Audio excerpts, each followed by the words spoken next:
I want to talk about or discuss in Scripture. Write this down. Four stages of disloyalty. The 4 stages of disloyalty. What are they?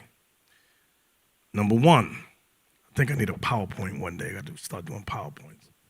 The self-willed stage is the number 1 stage of disloyalty. The 2nd stage is the offended stage. Number 3, the 3rd stage is called the passive stage. And number 4 is the criticism stage. Those are the 4 stages of disloyalty. And I'm going to take us through the scriptures to explain what these 4 stages are. All right? So, let's open it with 2 Corinthians chapter 13, verse 5. 2 Corinthians chapter 13 and verse 5. 2 Corinthians chapter 13, verse 5. Examine yourselves, whether ye be in the faith. So let's pause right there. So in discussing these 4 stages of disloyalty, our job is to examine ourselves. That's what every man and every woman must and should do. Does this apply to me? Could it eventually apply to me? I did a class some time ago called, what was it called with Judas? Everyone has the potential to become a Judas Iscariot. If the wrong button is pushed, everyone has the potential to becoming a Judas. So that's going to segue into today's class about the 4 stages of disloyalty. So the first thing I want us all to do is examine ourselves as the class is going on. So I want to discuss the first stage, the self-willed stage. The self-willed stage is a sign of disloyalty. It's not to be confused with a brother or sister that takes initiative. For example, we were discussing the forefather Phineas in the book of Numbers, where he saw a man and a woman. It was a Simeonite brother having interracial relations with a woman that was, I believe she was Moab and Midian, I can't remember. And it was a plague in Israel. He saw it, he got a javelin, and he drove the javelin through the man and the woman. And God said, for that, I'm going to stay the plague and bless Phineas. He took initiative. He didn't wait to be told. So that's different than a self-willed brother or sister. So I'm not talking about taking initiative. The one that takes initiative sees a problem or need and not being told to do something about it, he or she will fix it. That's taking initiative. That's not what we're talking about. The self-willed brother or sister is the one that's told to do something and does something completely different than what you told he or she to do. He or she believes that they are better or smarter than you. I want to make another comparison of what I'm not talking about a brother or sister who has a particular skill in something. For example, in Atlanta, you have sisters who are trained in dealing with special ed, or you know what I mean, special ed kids. And the brother, you say, sister, can you handle that? His skill is not in that. She may have a skill in that. Let her do that.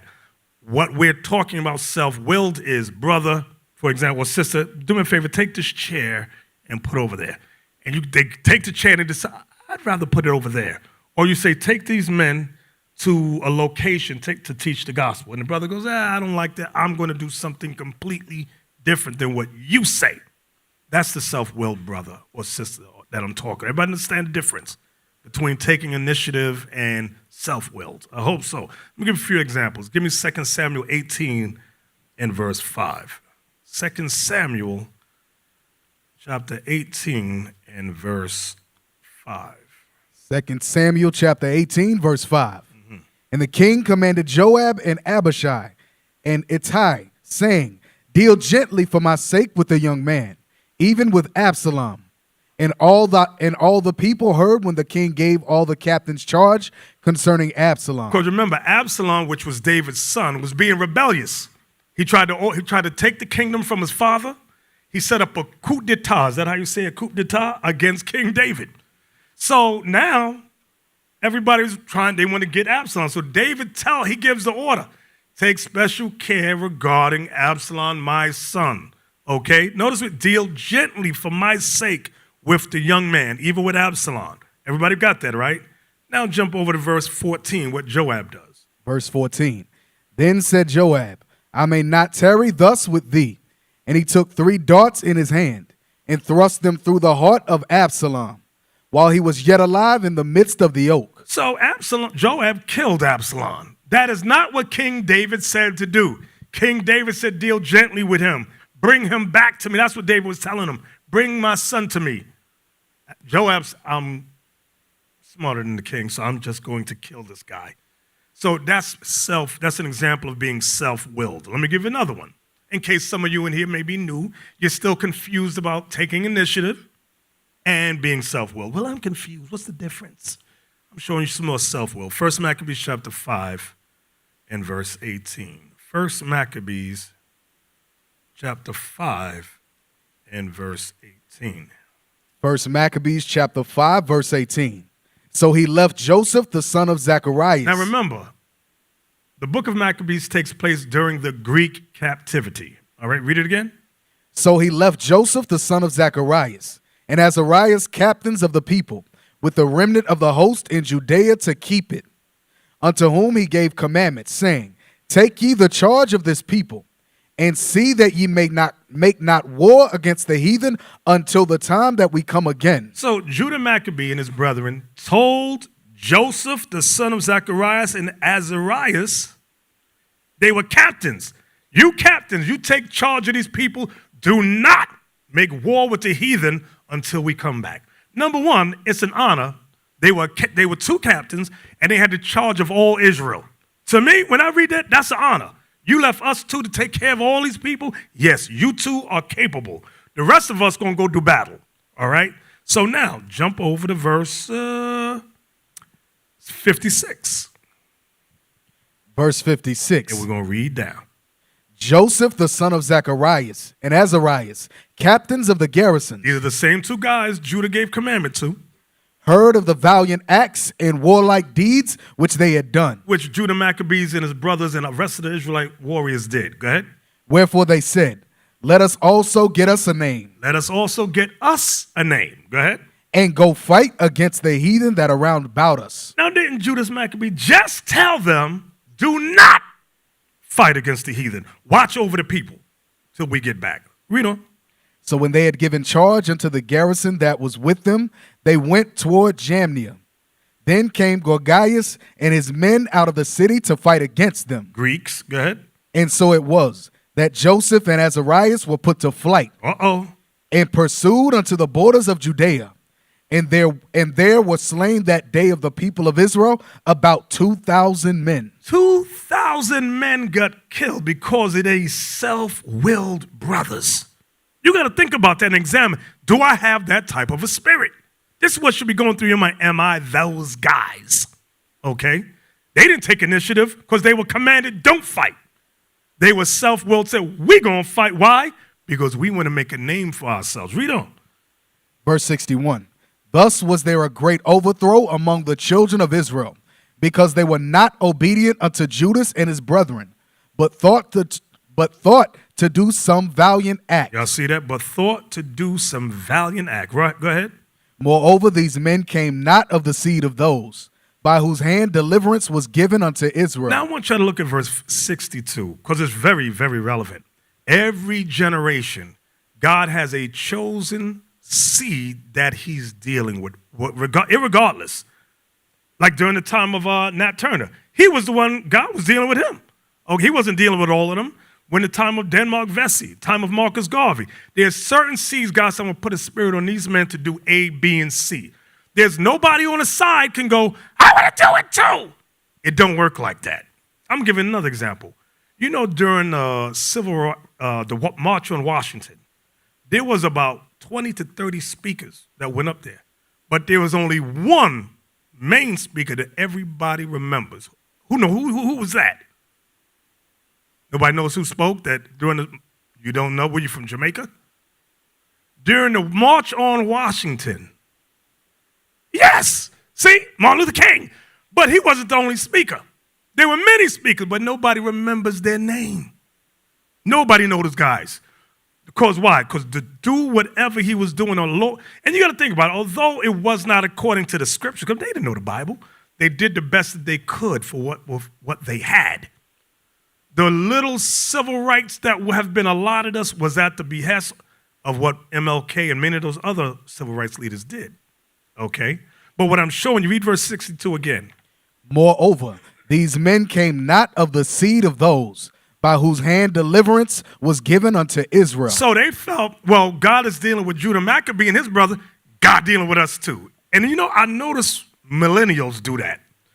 You can do it, I can do it too. Oh, no, you can't. Oh, no, you can't. Like, I'll give that story another time. Read on. Verse 63. Howbeit the man Judas and his brethren were greatly renowned in the sight of all Israel and of all the heathen, wheresoever their name was heard of. So let me give you another one. Numbers chapter 14. I'm still dealing with the self-willed stage of disloyalty. Self-willed. This is the first stage of a disloyal brother or sister. Numbers 14, verse 40. We're going to start right there. Numbers chapter 14, verse 40. And they rose up early in the morning and got them up into I heard a brother say, it's okay if I commit adultery because King David did it. I'm going to tell you the difference between you and King David. You know what God said about King David? He said that King David was a man after his own heart. He loved King David. God don't love everybody in Israel the same. John the Baptist said that. John said, I forgot where it is. Y'all know where it is. Y'all find it for me. John said Christ was preferred before me. You know what that is? Somebody, hold on, I got to find that one. Because as great as John was, because remember what Christ said. Christ said, of men born of women, there's no one greater than John the Baptist. But then John comes back about Christ. He said, Christ was chosen before me. What you got?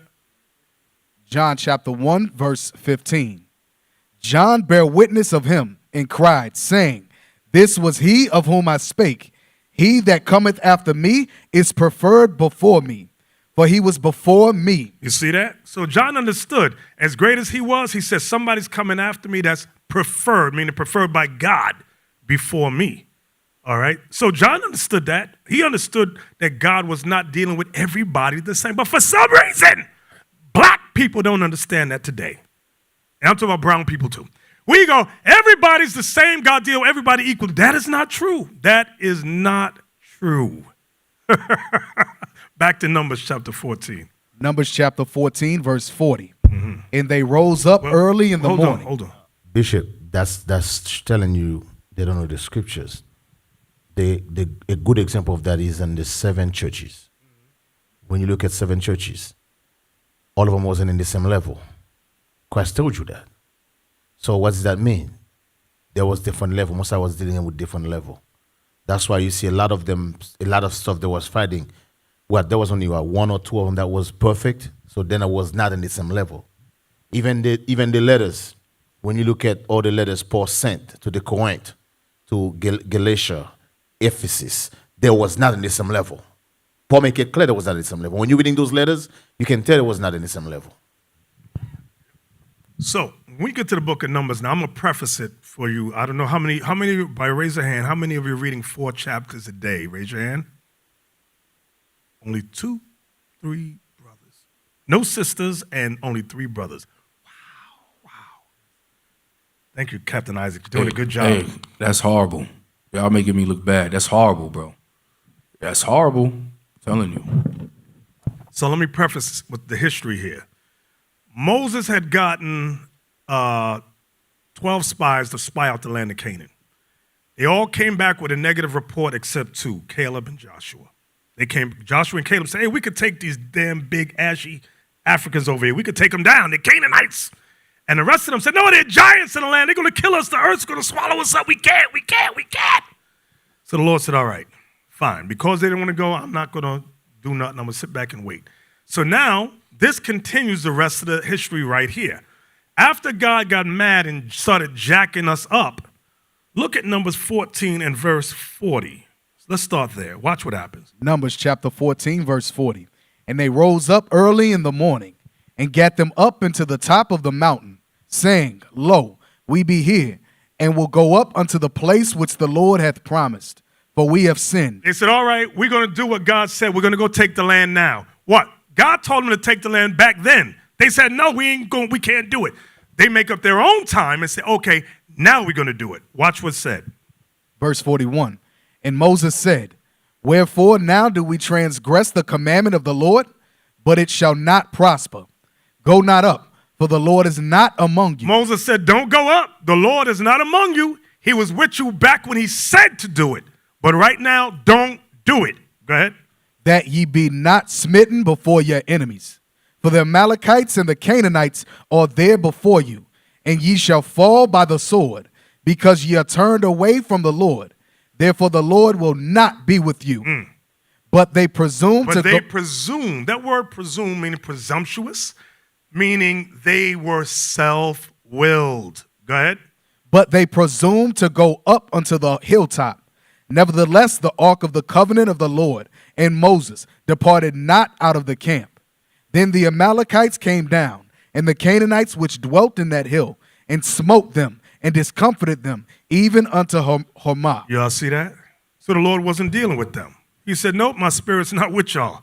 You were disobedient. You want to do your own thing. Now you're going to get jacked the hell up. Bishop, you know, a lot of you, let me show you how heavy this scripture is. Even in your marriage, some of you are self-will. For example, we tell the brother, hey, you see that sister, don't marry her. We say, sis, do not marry that brother. They went and do it anyway. Now they're going to hell. That's a self-will spirit. Because remember Moses, what Moses told him? Moses said, don't go up. Moses was the prophet. Most of guy was dealing with Moses in a different level. It's the same thing today. When a top leadership say, hey, bro, do not marry that sister. Where do you think that? You think he's the one who say it? No. God is speaking to him and telling you, do not do it. That's why your guy's going to hell.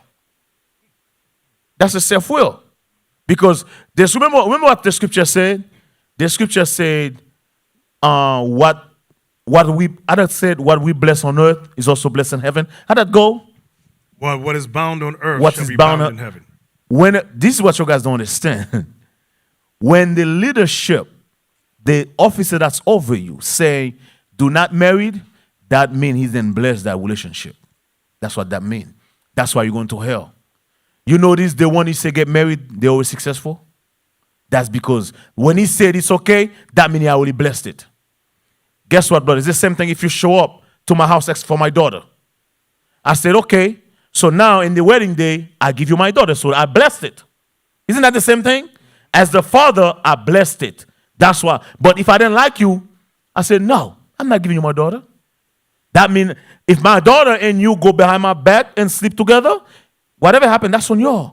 I didn't bless that. And chances it's not going to work out because I didn't bless it. It's the same thing. That's a self-will spirit. That's how deep this thing go. Watch this in 2 Peter chapter 2 and verse 10. 2 Peter chapter 2 and verse 10. Remember, we're talking about the first stage of disloyalty. It's that self-willed brother, that self-willed sister. Go ahead. 2 Peter chapter 2, verse 10. But chiefly them that walk after the flesh in the lusts of uncleanness. So to walk after the flesh means to walk in sin. You're breaking God's laws in the lust of uncleanness. Go ahead.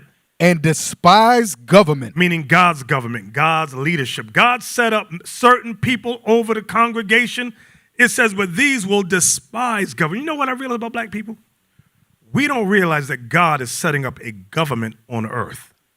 This is, as rickety-rack as this is, with all the trials and struggles we go through, God is setting up a government.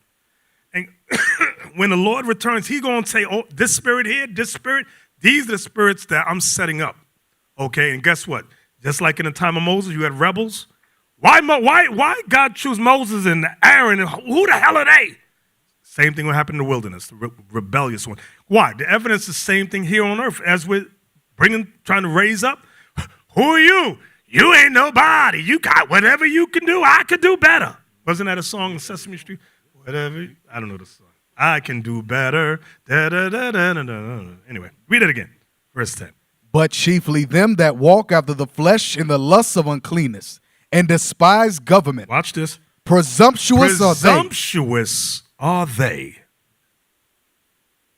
Read. Self-willed. What's that word? Self-willed. What's that word? Self-willed. Self-willed is the first stage of a disloyal brother or sister. Go ahead.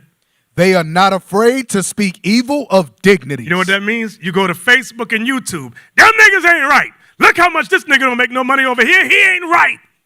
They wicked as hell. I'm on YouTube. I'm on Facebook. Yeah. Y'all don't see that? That's what the scripture's talking about. They ain't afraid to speak of God against God's men. They don't give a damn. That's what this verse is making reference to. So, does everybody understand the first stage of disloyalty? That's self-willed brother, self-willed sister. Okay. You're going to see signs of it here in Dallas. Watch. Because I see it from school to school. So, that one right there, disloyal. The second stage is called the offended stage. The offended stage is when a brother or a sister is in the midst of sin. Number one, they wicked as hell. And every precept you go to, every precept or lesson that's taken, they see it as a personal attack on them. Let me give you an example from one of the old schools when I was at HODC. There was this brother. I mean, this dude was wicked as hell. I ain't going to call his name. The class we're going over is thou shalt not bear false witness against thy neighbor. After the class, here he comes. Could I have a word with you on the side for a minute? Yeah, bro, what's going on? I think y'all did that class about me. Well, no, we're working our way through the commandments, bro. Yeah, but I think it was about what? Bro, check your spirit. Are you a liar? No, ain't no lie. Then how could the class be about you? That's why we preface the class by examine yourself. You got to check your own self, okay? When you know that you're wrong, you're in the midst of sin, you take everything as an attack. Does he know what's going on? He know what I'm doing at home. I think my wife called him and told him what I'm doing. That's how Satan works on your mind. Because you what? You wicked as hell. You doing some stuff you think nobody know about. God puts a spirit on us to do a lesson, and you take it as a personal attack. You don't take it as edification. Let me fix myself, make it myself right. You take it as they're throwing daggers at me. They hate me. They despise me. Everybody understand what I'm saying? Matthew 11, verse 6. This is what Christ said. Matthew chapter 11 and verse 6. And blessed is he whosoever shall not be offended in me. So Christ said it's a blessed thing. So when the laws come out, the word of God comes out, Christ said, blessed is he that is not offended in me. You're blessed. But that brother or sister that is offended when the scriptures come out, there's a problem. We talking here. We in one of the schools talking about whorish women. Here come the sister. I knew y'all was talking about, sis. We just met you. What you talking about? I knew the class was about me. I think Deacon told you. Deacon ain't tell us nothing about you, sis. Now her face was cracked and on the floor. Go sit your little nasty behind down somewhere. That's because she wicked as hell. She been whoring, sucking this and sucking that all across the state. Now the scriptures come out. We did a personal attack on her. Don't you think if we knew you was doing it, we'd have threw your rotten behind out to school long time when? But you've been sitting there because we don't know what's going on. But that spirit in you, they're talking about you. They know what you did with Tyrone last night. She's sitting there mad now. I got to get up and say something. Give me Mark 4:17, please. Mark 4:17, this is the chapter where Christ talks about the 4 types of Israelites. But we're not going to go through all those 4 types. There's one type particular I want to talk about just for a moment, and it's verse 17. Mark chapter 4, verse 17. And have no root in themselves. This is that brother or sister who don't study. Watch what I'm about to say now. You don't study. You don't read 4 chapters a day as we advise you to do. Now, let me tell you something. People say, Bishop, do you sit down and read 4 chapters a day? No, I don't. You know what I do? I'll put on my headphones and I'll listen to whole chapters. That's what I do. Like day before yesterday, I listened to the whole book of Isaiah and the whole book of John. That's what I do. But maybe, and everybody in here got a different learning curve. Some people can do that, some can't, because you have a short attention span. So you're the type that needs, especially when you first come in, you have to sit down and write notes to retain what's going on. Some brothers, some sisters can hear things and they can retain it. Everyone is not on the same learning curve in here. Some brothers have said, other schools, they only went as far as the 5th grade in reading. So their reading is not up to par. They said, what can I do? Say, listen, get audios and listen to the class, because he's reading some words he can't pronounce. So he said, listening is better for you. Other brothers, that listening don't work good for them. You got to know where your learning curve is. Everybody understand what I'm saying? So don't compare yourself to the brother next to you. I remember when I was in the academy, I had to read that daggone penal law and police, all that stuff. Sit there, study. It was me and a couple of brothers, study. There was this one Jake, and it was an Edomite. They read something one time, and they just retain it. Made me sick. But they had a better learn. I wasn't never that kid that could read something once. What they call that, photographic memory? I don't got that. Deacon Nathan got that. He could read something once. He could tell you what he read 3 months ago. Oh, it's over here. Blah, blah, blah, blah. I don't have that. I got to write it down. I got to have notes in my Bible. I got a slower learning curve. I'm aware of you got to know you. Everybody know what I'm saying? And don't compare yourself to somebody else.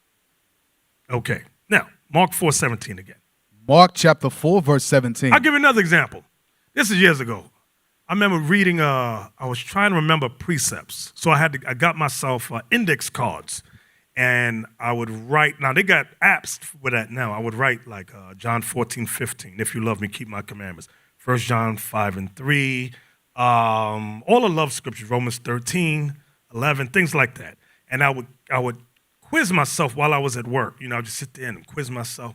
That's how I had to do it, just to retain basic stuff. Some people is not like that. They could just retain. Like my daughter, she's smart. She just retains stuff. I'm like, dang, my son be mad as hell. How come she remember everything? I say, hey, she's smarter than you, bro.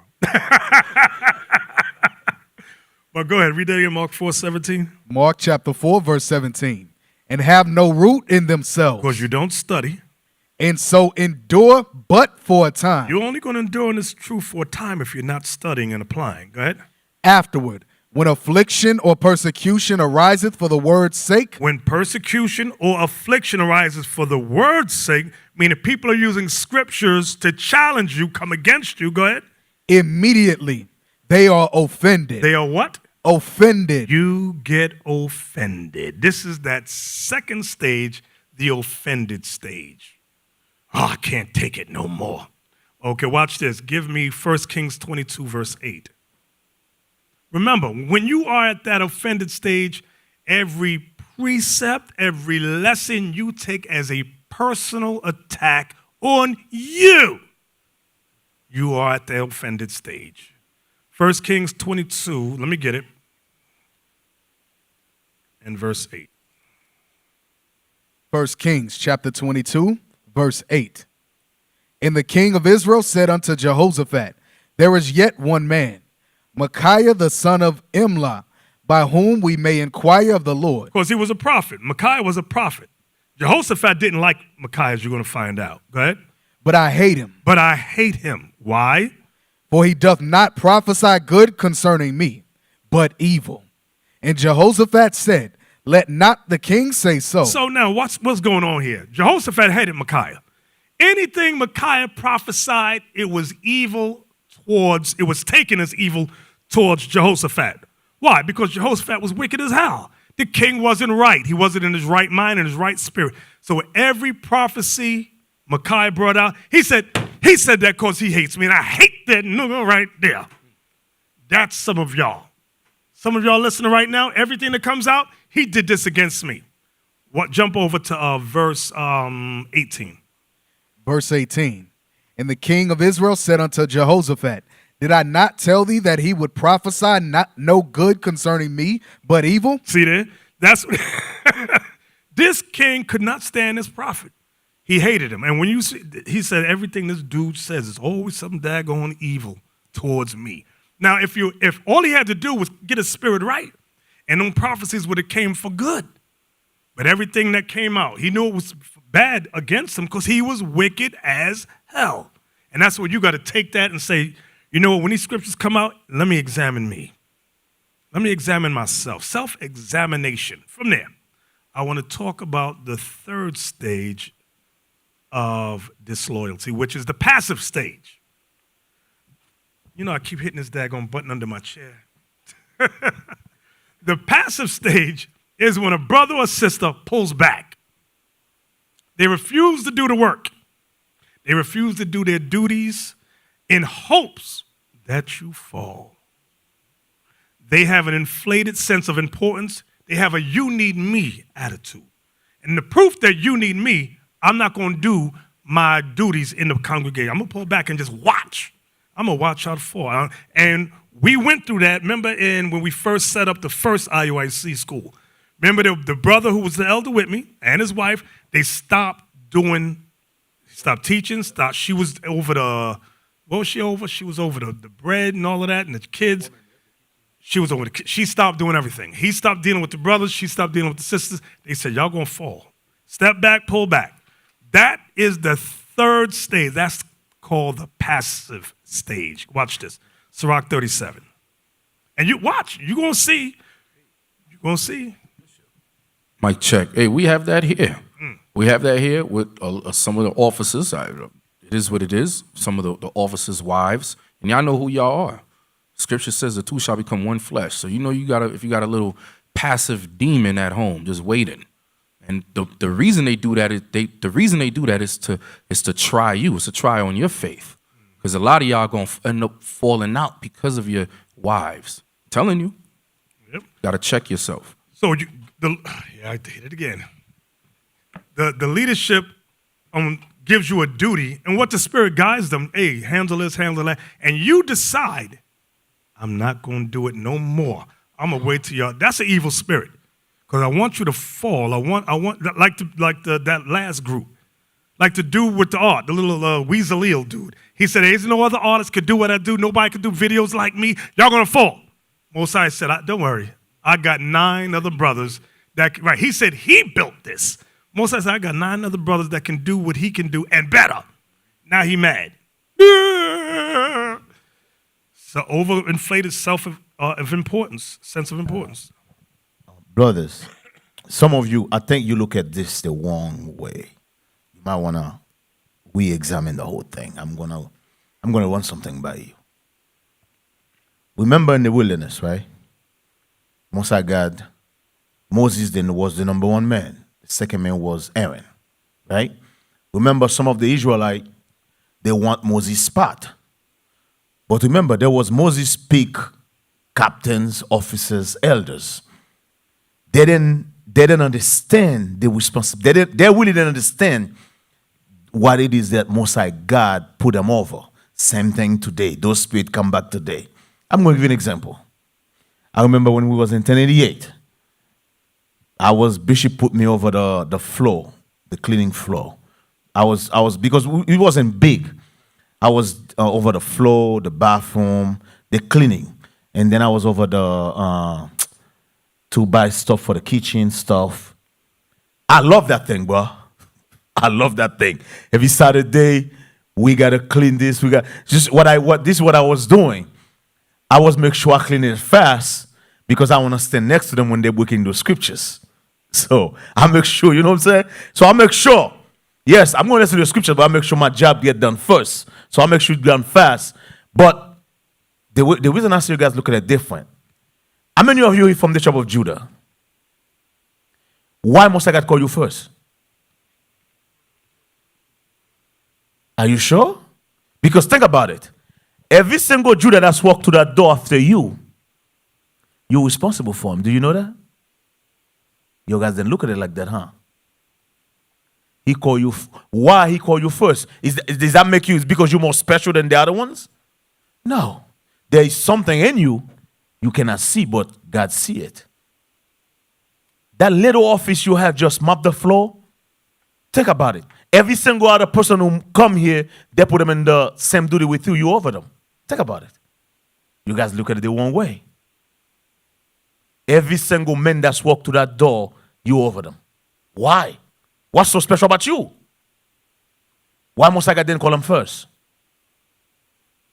Remember the example I just gave about Bezalel? Where's Bezalel today? Think about that. That's right. Everybody in here is replaceable. For me, all of us are replaceable. What I say go? Sirach 37, 7 through 9. Sirach chapter 37, verse 7. Now remember, we're talking about the third stage of disloyalty, which is the passive stage. When a brother or sister pulls back from the duties that they've been given in hopes that the body falls. They have an inflated sense of importance. They have a you need me attitude. I don't need you. Go ahead. Every counselor extolleth counsel, but there is some that counseleth for himself. Some people counsel for themselves. Go ahead.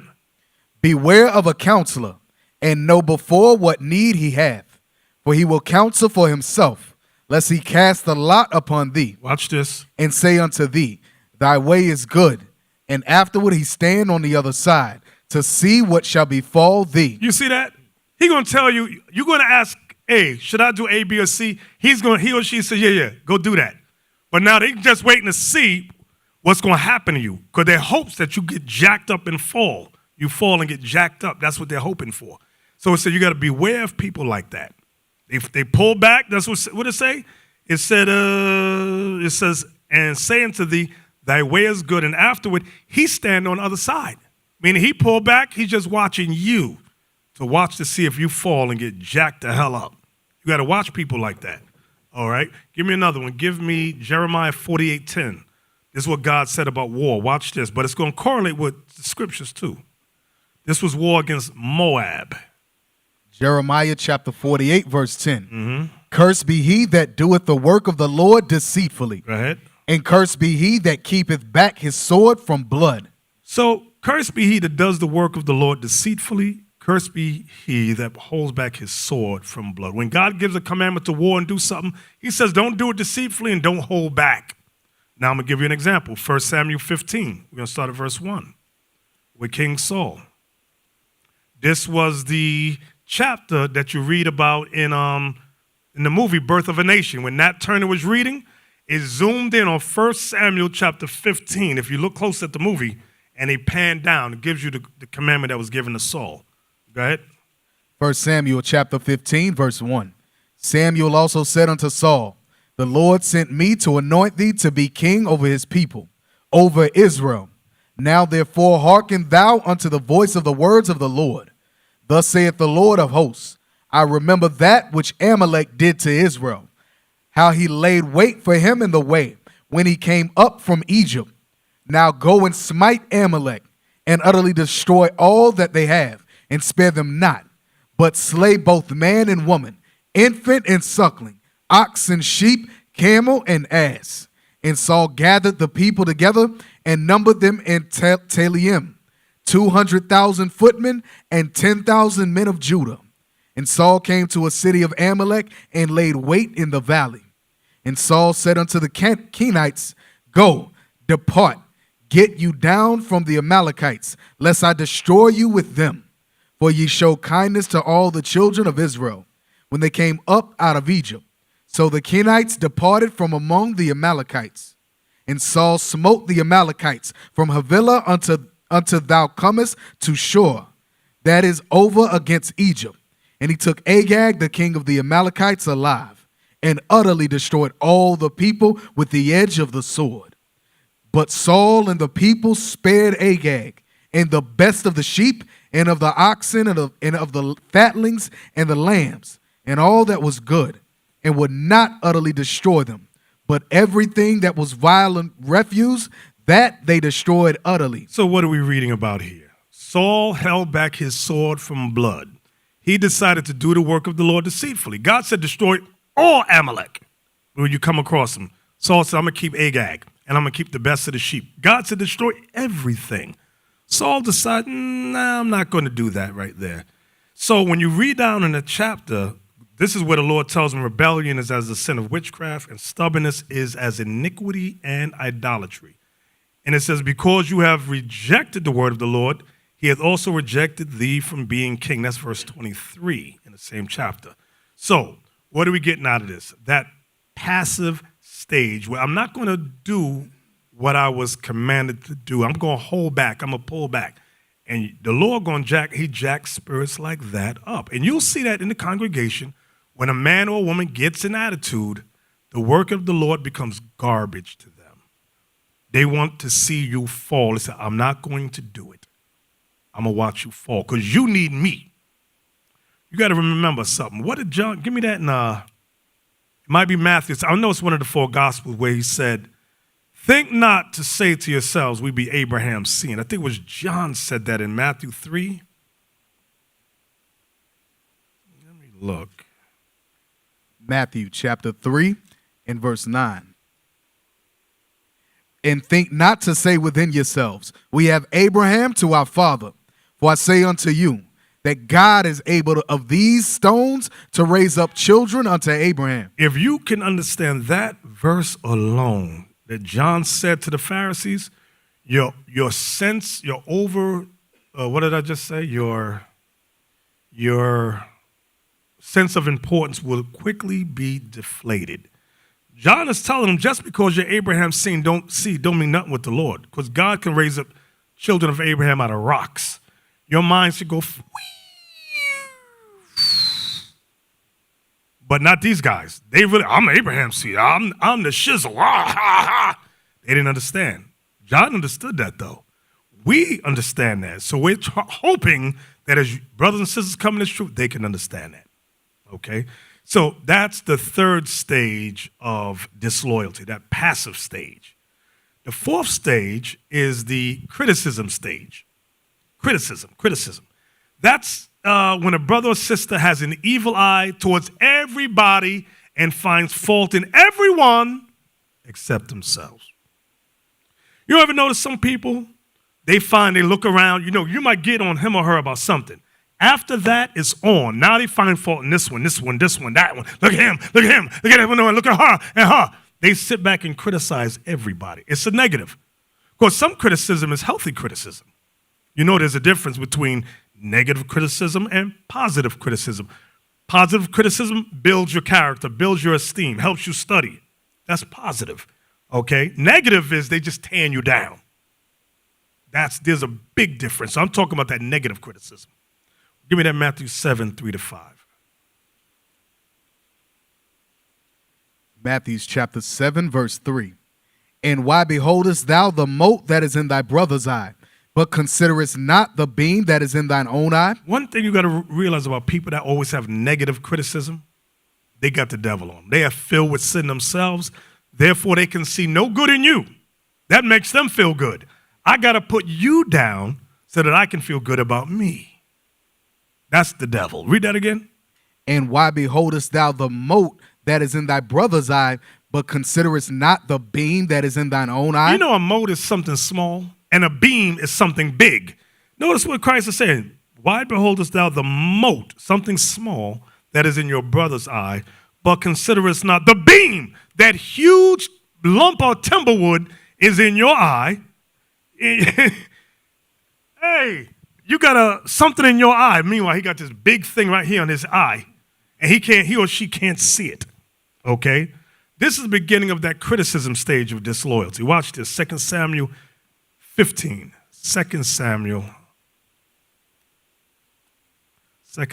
15, verse 3 and 4. 2 Samuel chapter 15, verse 3. And Absalom said unto him, See, thy matters are good and right, but there is no man deputed of the king to hear thee. Absalom said moreover, Oh, that I were made judge in the land, that every man which hath any suit or cause might come unto me, and I would do him justice. Right. And it was so, that when any man came nigh to him to do him obeisance, he put forth his hand and took him and kissed him. When you read from above and read the whole chapter, what Absalom was doing was putting down David, his father. He was saying, if I was king, this is how I would deal with it. My father, he don't have the wisdom or understanding that I have. He would put down his father to get the love of the people, and he would kiss the hand and flatter the people. That's what he was doing. Now watch this. Get Sirach 37 and 10. Sirach 37, which is Ecclesiasticus.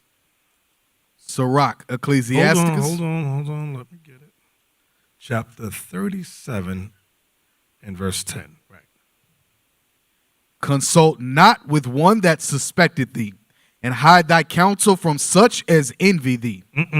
Now, this suspects thee, and someone that envies thee deals with somebody, they have an evil eye towards you. They are overly critical towards you. They have a problem with you. What verse did you leave off at? That was the end of verse 10. Read 10 again. Consult not with one that suspected thee, and hide thy counsel from such as envy thee. You see where it says, consult not with one that suspecteth thee. Suspect thee of what? Being evil. They suspect you of being in the midst of sin. The Bible says don't consult with people like that. It says, and hide thy counsel from such as envy thee. I've spoken with a few brothers in one school, and I remember one brother said, because he went with us somewhere, and I don't want to say where because you might figure out who I'm talking about. But anyway, everything this brother touched went wrong. And I said, bro, something's going on. I said, are you all right? I said, because you rolling with us, and this went wrong. That went wrong. Everything we put you over fell apart, went to hell in a handbasket. I said, there's a spirit rolling, which was everything all right? So he pauses, and he says, no, I'm dealing with a spirit of hatred. So I said, hate towards what? He said, one of my peers.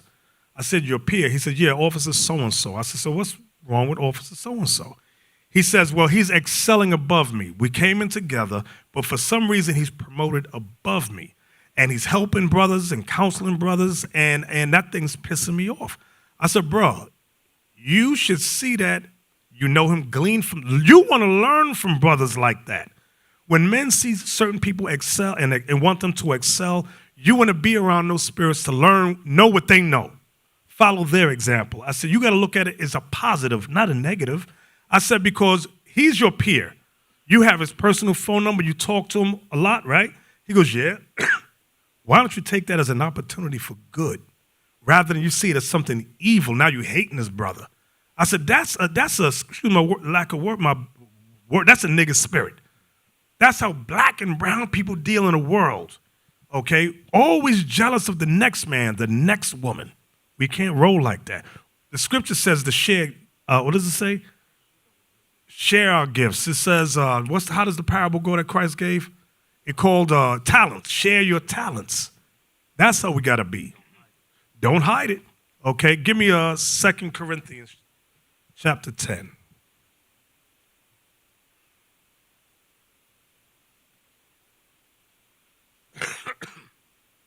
Here go one sister. She's going to send us a letter. What does it go? The complaint form. So I'm reading the complaint form. This is sister so-and-so. I don't like the sisters here in so-and-so school because nobody eats my bread. So I write the sister back. I said, well, why do you think they don't eat your bread? She says, well, they have hatred towards me. I said, have you considered just for a moment that you can't cook? Oh, I could cook, brother. Oh, I could cook. And I realized a lot of people are in denial about themselves. I said, have they passed your food out? She says, no. I said, well, have the sister sat around and tasted your food? She said, yes.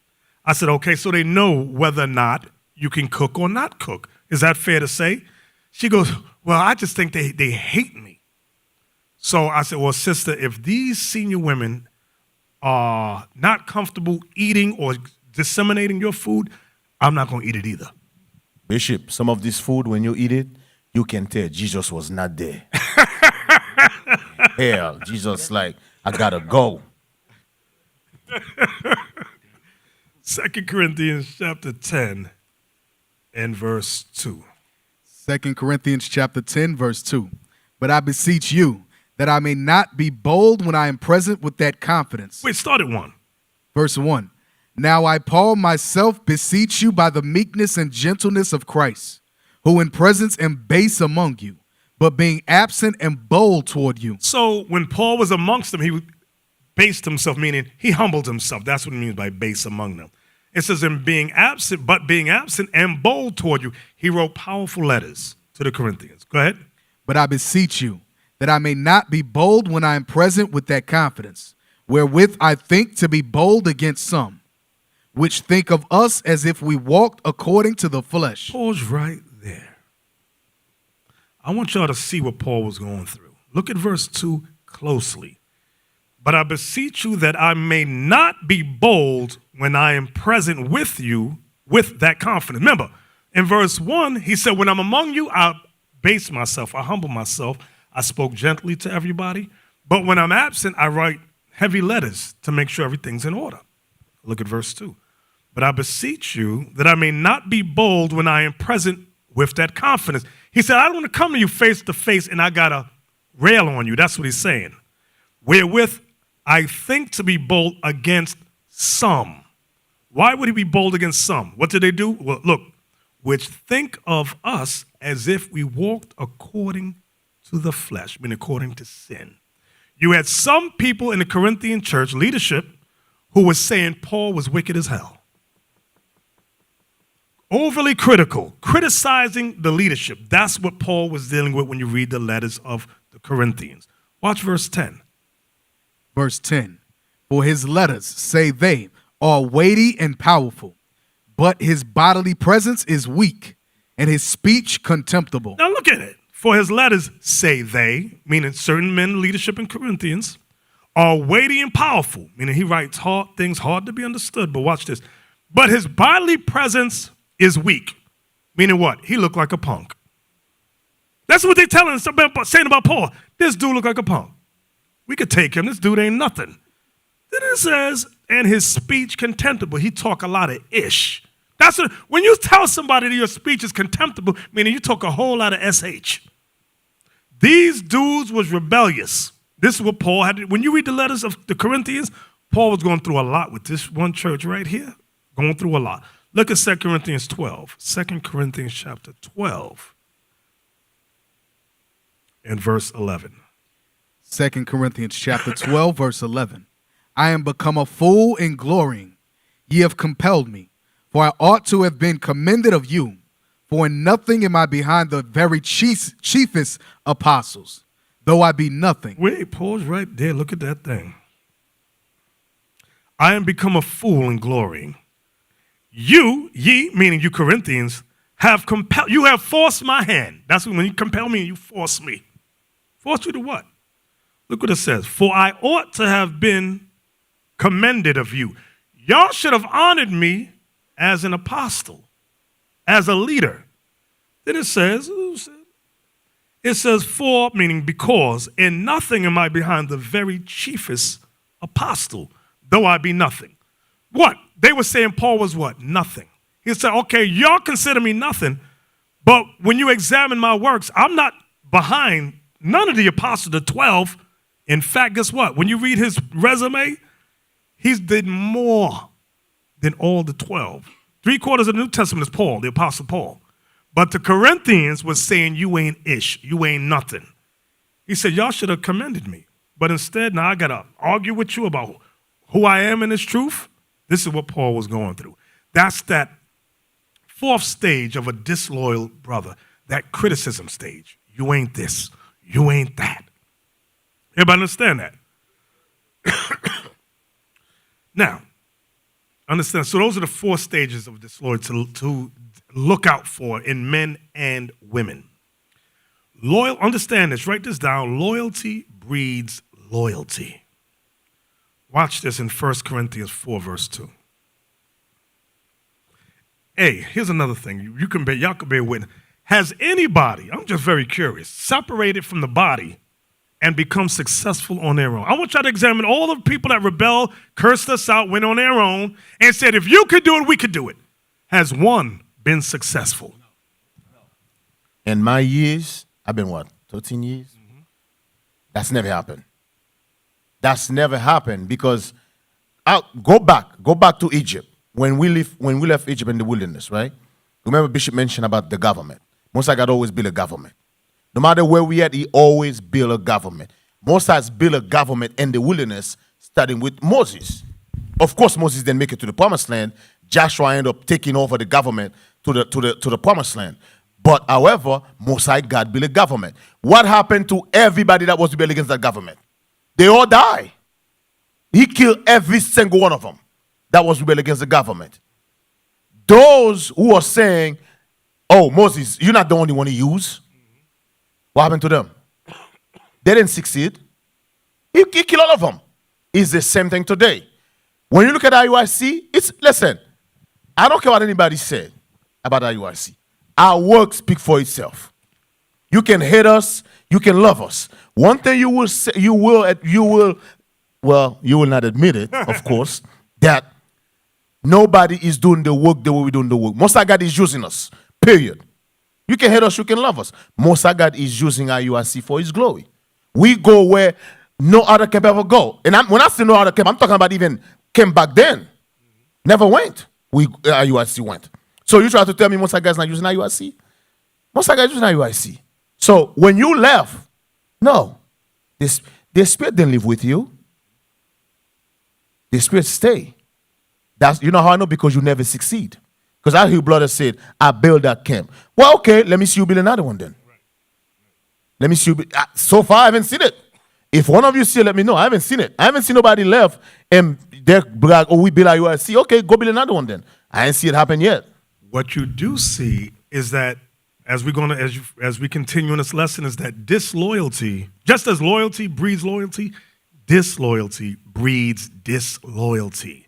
Bishop, real quick, it's a lot of things happen in Texas, and all praise to the Most High. Satan took out a lot of evil people that was never prosperous. The Most High was never dealing with them.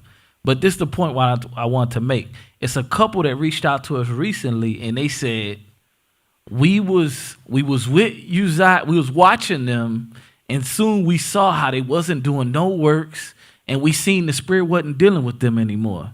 And they was watching our classes, and they heard Bishop say, well, y'all that's watching online right now, that left, y'all not in the truth no more. And the husband told leadership in Houston, he said, he looked at his wife, and they both looked at each other and said, we feel it. We not in the truth no more. And I'm telling y'all straight up, if they probably got a glimmer of hope, meaning that what? Maybe the Most High might start putting that spirit on them to be humble, because that's that sense of pride, because you have a deceitful reason why you leaving. All these people that left out of here didn't know nothing about nothing, but they really want to go back to their sin. That's the point that we're making. And that's why it's heavy when you look at all the works that IUIC is doing and the Most High using the leadership and showing you that the spirit is here. Brothers and sisters got to put that fear on them and constantly meditate on what can I do to fill a void on doing the work of the Most High and feeling blessed that the Lord will use you. All right. Like I said, they looked at each other and they told leadership. They called leadership and said, please let us come back. Let us at least watch online. We ain't in the truth no more. That's some heavy stuff. Now, remember, like I said before, loyalty breeds loyalty, just as disloyalty breeds disloyalty. Let me tell you what I mean. Look at Acts 20 and verse 30. Acts chapter 20, verse 30. Also of your own selves shall men arise, speaking perverse things, to draw away disciples after them. Now watch that. I want you to pay close attention to that verse. That's disloyalty, what he's dealing with, what Paul is talking about right there. If you look at the prophets, they started, it's usually 1, 2, or 3, and then it grew from there. That's the same thing that happened with IUIC. It was me, one brother, next brother, 3 of us. Then came deacons, started coming, then the captains came, and so forth and so on. It grew like that, from me. When you got somebody that says, you know what, I'm going to draw away disciples after myself, meaning they're in the body. This is what this verse is saying. When it says speaking perverse things to draw away disciples after them, they don't have the spirit to stand on the street themselves to build from just them. What they do is try to deceive men and women to follow them. That's not leadership, neither is that loyalty. And guess what? The group that leads with you think they're going to be loyal, and you've showed yourself disloyal to the body you were with? I want you to think about it for a moment. The group of people that leave with you, they see you're disloyal to everybody. And they may sit with you a week, 2 weeks, maybe a month, maybe 3 months. But after a while, they're going to say, you're disloyal. I'm going to be disloyal too. And guess what? They're going to take a group they left with you. That happened in Texas, Dallas here. The group with, what was that? I forgot that brother's name. What corner you speak on? No, not Coach D. The other dude. No, not him. I'm gonna get him in a minute. The other one. He was with us. He did a video on Facebook. Saying I all. don't know that brother's name. What's his name? The guy's uncle. Oh yeah, that guy. Yeah. That's his name right there. Left with a group of brothers. I'm gonna show how wicked men are. He left with a group of brothers. Me, Deacon Abiel came. I forgot what year that was. You wasn't with us. I was right there. You Bishop. was there. Yeah. Remember, he said to Deacon Abiel, he said, I want to come back to IUIC, but I want to have rank over the people. Right. Abiel said, no, it don't work like that, bro. You want to be grandfathered in. What the Right. hell this is? You think this is T-Mobile? Right. Abiel told him, you left with that dude with Shakya, cursed us out. Now you want to come back and be over the. He said, the word of God don't work like that. So now he does a Facebook video. Rather than tell the truth that, yes, we told him he could come back, but he has to start again as a member. He didn't want that. He wanted to be over the people. But that's not in his video. What's his name? Jephthah? That's that dude. Bishop, we in the Dallas school, I don't know how many brothers and sisters was here at the time. They gave him the soldier's test. He took the test out of fear and he went and sat in the back. And before you know it, everybody like, where the brother test at? He ain't turned it in. We look, he done ran out the school like a female. Hey, brothers. Same thing. When you look at a tree, the I tree. can tell my point. My Yeah, go point ahead. behind telling that story was he did the video because they just had a split. No, he was disloyal, so the group that left with him, they caused a split and said, we're going to be disloyal to you. That's why I did the video. And the same thing with Shakya. He took a group, then half that group said, you was disloyal, we're going to be disloyal to you. And They we're said- going to do our own thing. Yeah. They said he's worse than their auntie. Man, you know, when you look at a tree, right? I always give that example. The tree don't start in the leaves. It's impossible. It start from the root.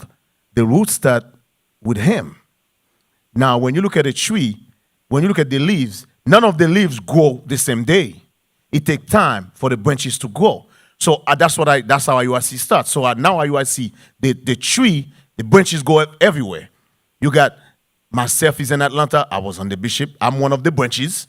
You got captain. The branches grow. So now you broke yourself from that tree. You said you that leaves in the tree that fade and withered away. Now you said, I want to go back to that tree, but I want to be. You gotta take a pen and put you back in. No. You gotta go back to the roots. So you can. No, we're not gonna put you over the leaves. No. What about the leaves that was faithful to the roots? Well, we're just gonna ignore them and just put you out of it? No, we're not gonna do that. You're gonna start all over again. Bishop, could I bring out a precept real quick on what the deacon just said? Psalms 1:1. I'm gonna tell y'all, brothers and sisters, one of the keys to striving in this truth is knowing when you see BS and getting the hell away from it. That's what Romans 16:17 about. But let me read this precept dealing with what the deacon just said.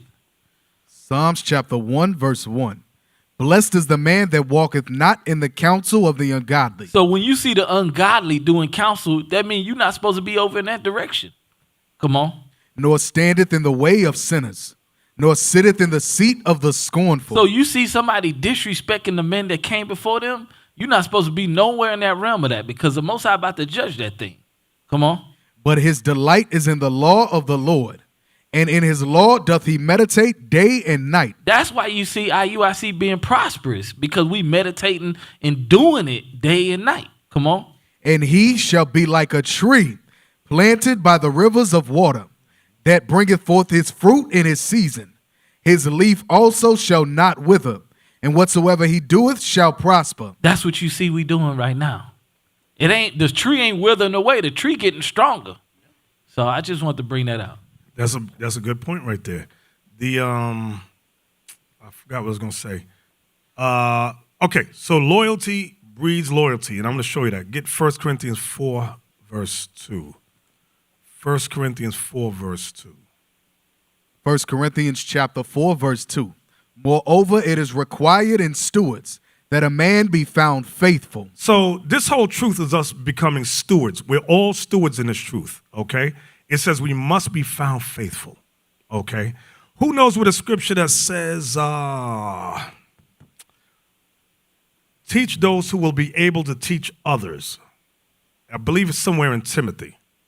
Where is it? Find that for me.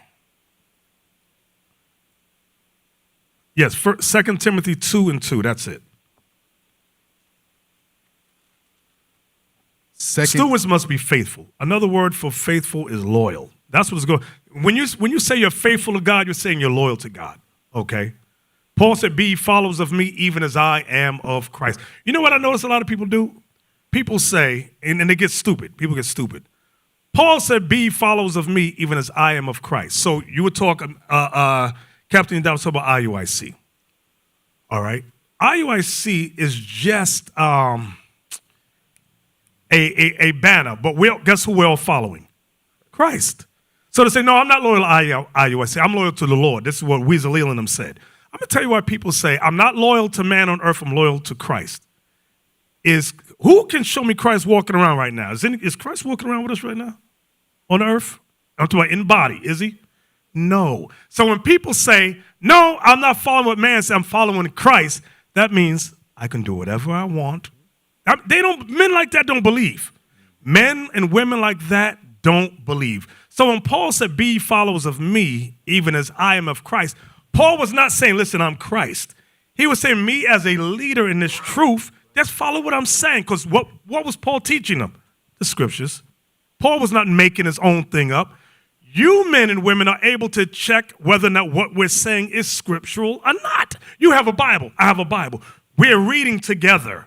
Okay? So we're not saying, hey, go sell your behind on the street, bring that money back. Ain't nobody doing that. Because you know that's not scriptural. Like a sister says, so you're saying I got to be subject to my sister. The Bible says you got to be subject to your husband in all things and everything. So if he tell me I got to sell my behind on the street, sis, don't be simple. Don't be. This is how people get stupid. She knows and we know the Bible is not saying you got to listen to a man, your husband, telling you to sell your behind on the street and bring the money back. That's common sense, but the devil gets in there. Nah, see, you shouldn't have to listen to him, your husband. Do what you want to do. You follow Jesus. You don't follow your husband. See, I'm following Jesus. I don't follow my man. That's the devil right there. Okay, that's the devil. We going to see when the Lord return. Well, he going to watch when he set this government up. You're going to find out. Where was we at? 2 Timothy chapter 2, verse 2. And the things that thou hast heard of me among many witnesses, the same commit thou to faithful men. Loyal men. Faithful men is loyal men. Commit this truth to faithful men, to loyal men. Go ahead. Who shall be able to teach others also. Who may be able to teach others also. I see brothers on the street trying to teach crackheads and winos. Let me tell y'all something. You're wasting your time. Yeah, put a flyer roll, put it in the pocket, fine. Do not sit there trying to teach a crackhead. It says, commit thou to faithful men who shall be able to teach others also. And that inebriated state of mind, are they able to teach anybody? No. So why? Let me give you the scripture, Mr. Crackhead. Yeah. You wait. Bro, you being simple as hell over there. Give me Psalms 119, verse 74. Loyalty breeds loyalty. Faith breeds faith. Psalms 119, verse 74. Psalms chapter 119, verse 74. They that fear thee will be glad when they see me. Will be glad when they... You hear what David said in the spirit? What? What does that mean? Loyalty gonna breed loyalty. I serve the Lord, you serve the Lord. We happy when we see each other. You at work sitting around a bunch of no good... You know what I mean? You see a brother or sister, yeah, hey, shalom. You happy. Why? Because you spent your whole time at work with fornicators, liars, and adulterers. And you sick of the conversation. I remember I'm sitting at work. We in the office. They're going to put on a porno. I'm like, what the hell is this? I had to go out. I'm looking around. I go downstairs. I saw Deacon Malachi. I said, hey, bro. He was working across the street. I went over there. I spent the whole day. I can't go back up in that office. They got the devil on them. So read that again. Psalms chapter 119, verse 74. They that fear thee will be glad when they see me. You want to be like the, hey, there's an expression. We saw it in there's a movie called Cold Pursuit. It says some people bring joy whenever they come around. Others bring joy whenever they leave. Can y'all pick up on what's being said by that thing right there? Some people bring joy whenever they come around. Some bring joy whenever they leave. Hey, it might hurt some people's feelings, but I really don't care. We have that in here. We have that in here. You got sisters in here like that, and you got brothers in here like that. Bring joy when they leave. That's the good part. Yeah, leave, stay out. That's horrible, bro. You want to be that spirit when come, hey, like a woman. Y'all see that show, Cheers? Anybody seen Cheers? When the fat guy comes in, they go, Norm! Everybody glad when everybody knows your name. Dun, dun, dun. Y'all don't know what I'm talking about? You know what's so crazy? I'm a deacon, but I got brothers that have no rank. I'd rather pick up the phone for them than a brother who got rank. Damn. I'm dead serious. You know, I'm a truck driver. I'm in the road. So that means I got time after. When a brother call me, I actually love that. Because the time go by fast. We talk about scriptures. We talk about things. The time go by fast. But when the officer call me, sometimes I don't pick up. I'm like, I got the regular brothers. I'm like, yeah. Hey, shalom, brother. What's going on? We talk for hours. Seriously, I got brothers that have no rank. Me and them, we talk for hours on the phone. And sometimes I be like, I look at the phone, I'm like, yo, we've been talking for like 3 hours. I got to go. But some officers, I'm like, nah, dang. The hell is going on? I'm good. I don't. Seriously, bro. That's cold. That's cold. So loyalty, again, always remember that loyalty breeds loyalty. And that's something black and brown people have not understood yet. But with the Bible, we're learning it now. So just as loyalty breeds loyalty, disloyalty breeds disloyalty. Write that down. Disloyalty breeds disloyalty. I'm going to show you that. Sirach 10 and 2.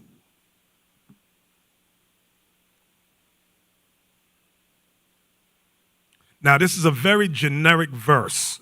It's somewhat vague. It doesn't go positive or negative, so you can use it either way. But I'm going to show you. I'm using it in this context for the discussion, disloyalty. Watch this. Sirach, Ecclesiasticus chapter 10, verse 2. Because verse 1 talks about a wise judge. Verse 3 talks about an unwise king. Verse 2 is very vague. Watch this. As the judge of the people is himself, so are his officers. And what manner of man the ruler of the city is, such are all they that dwell therein. So when you think about it, it's not saying whether or not the judge is wise or unjust. It just says, as the judge of the people is himself, so are his officers. So, for example, you have Captain Isaac. So when I come here, I'm expecting the officers under him to be like him. Just like the deacons under me are like me, the captains under them are like them. Okay? So now, if I am a thief, lying bastard, you can sure expect he's going to be a thief, lying bastard. And expect he's going to be a thief, lying bastard. And so are all officers going to be thief, lying bastards. But if I'm a man of the Most High, I love this truth, he's going to be that way. He's going to be that way. Read that verse again. As the judge of the people is himself, so are his officers.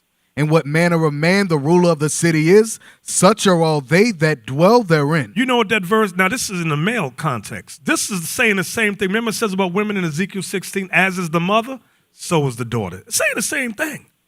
Saying the same exact thing. So, loyalty breeds loyalty. Disloyalty breeds disloyalty. Proverbs 28, verse 21.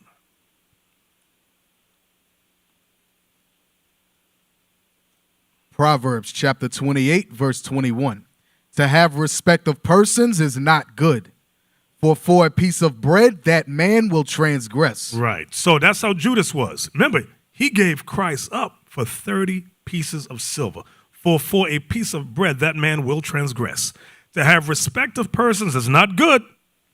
Why? It says, the word for means because. For a piece of bread that man will transgress. That's why you got to know what people have need of. They will sell you out quickly. Okay? That's disloyal. Disloyal. Watch this. Give me chapter 29 and verse 16. Proverbs chapter 29, verse 16. When the wicked are multiplied, transgression increaseth, but the righteous shall see their fall. Understand that when the wicked are multiplied, transgressions increase, but the righteous shall see their fall. Okay, no matter if we get the short end of the stick, I always tell brothers, they'll have a problem with somebody, and it will look as if the wicked have won the battle. And they'll call. I said, bruh, I remember, I forgot the brother with the little arm that was in New York. He had a big afro. I forgot his name. He called me. He said, this brother, it was Deacon such and such that's gone. He's wicked as hell. He ain't right. I said, do you have any proof of what you're saying? He says, no. I said, well, do me a favor. Because I don't choose. I'm in New York. They was in, where was that at? Here, Dallas, Texas. I said, you have no proof to what you're saying? I said, you believe in the Most High? He goes, yes. I said, well, be quiet. Let the Lord deal with this. I said, because if a man is wicked, surely he can't hide. It's going to come out.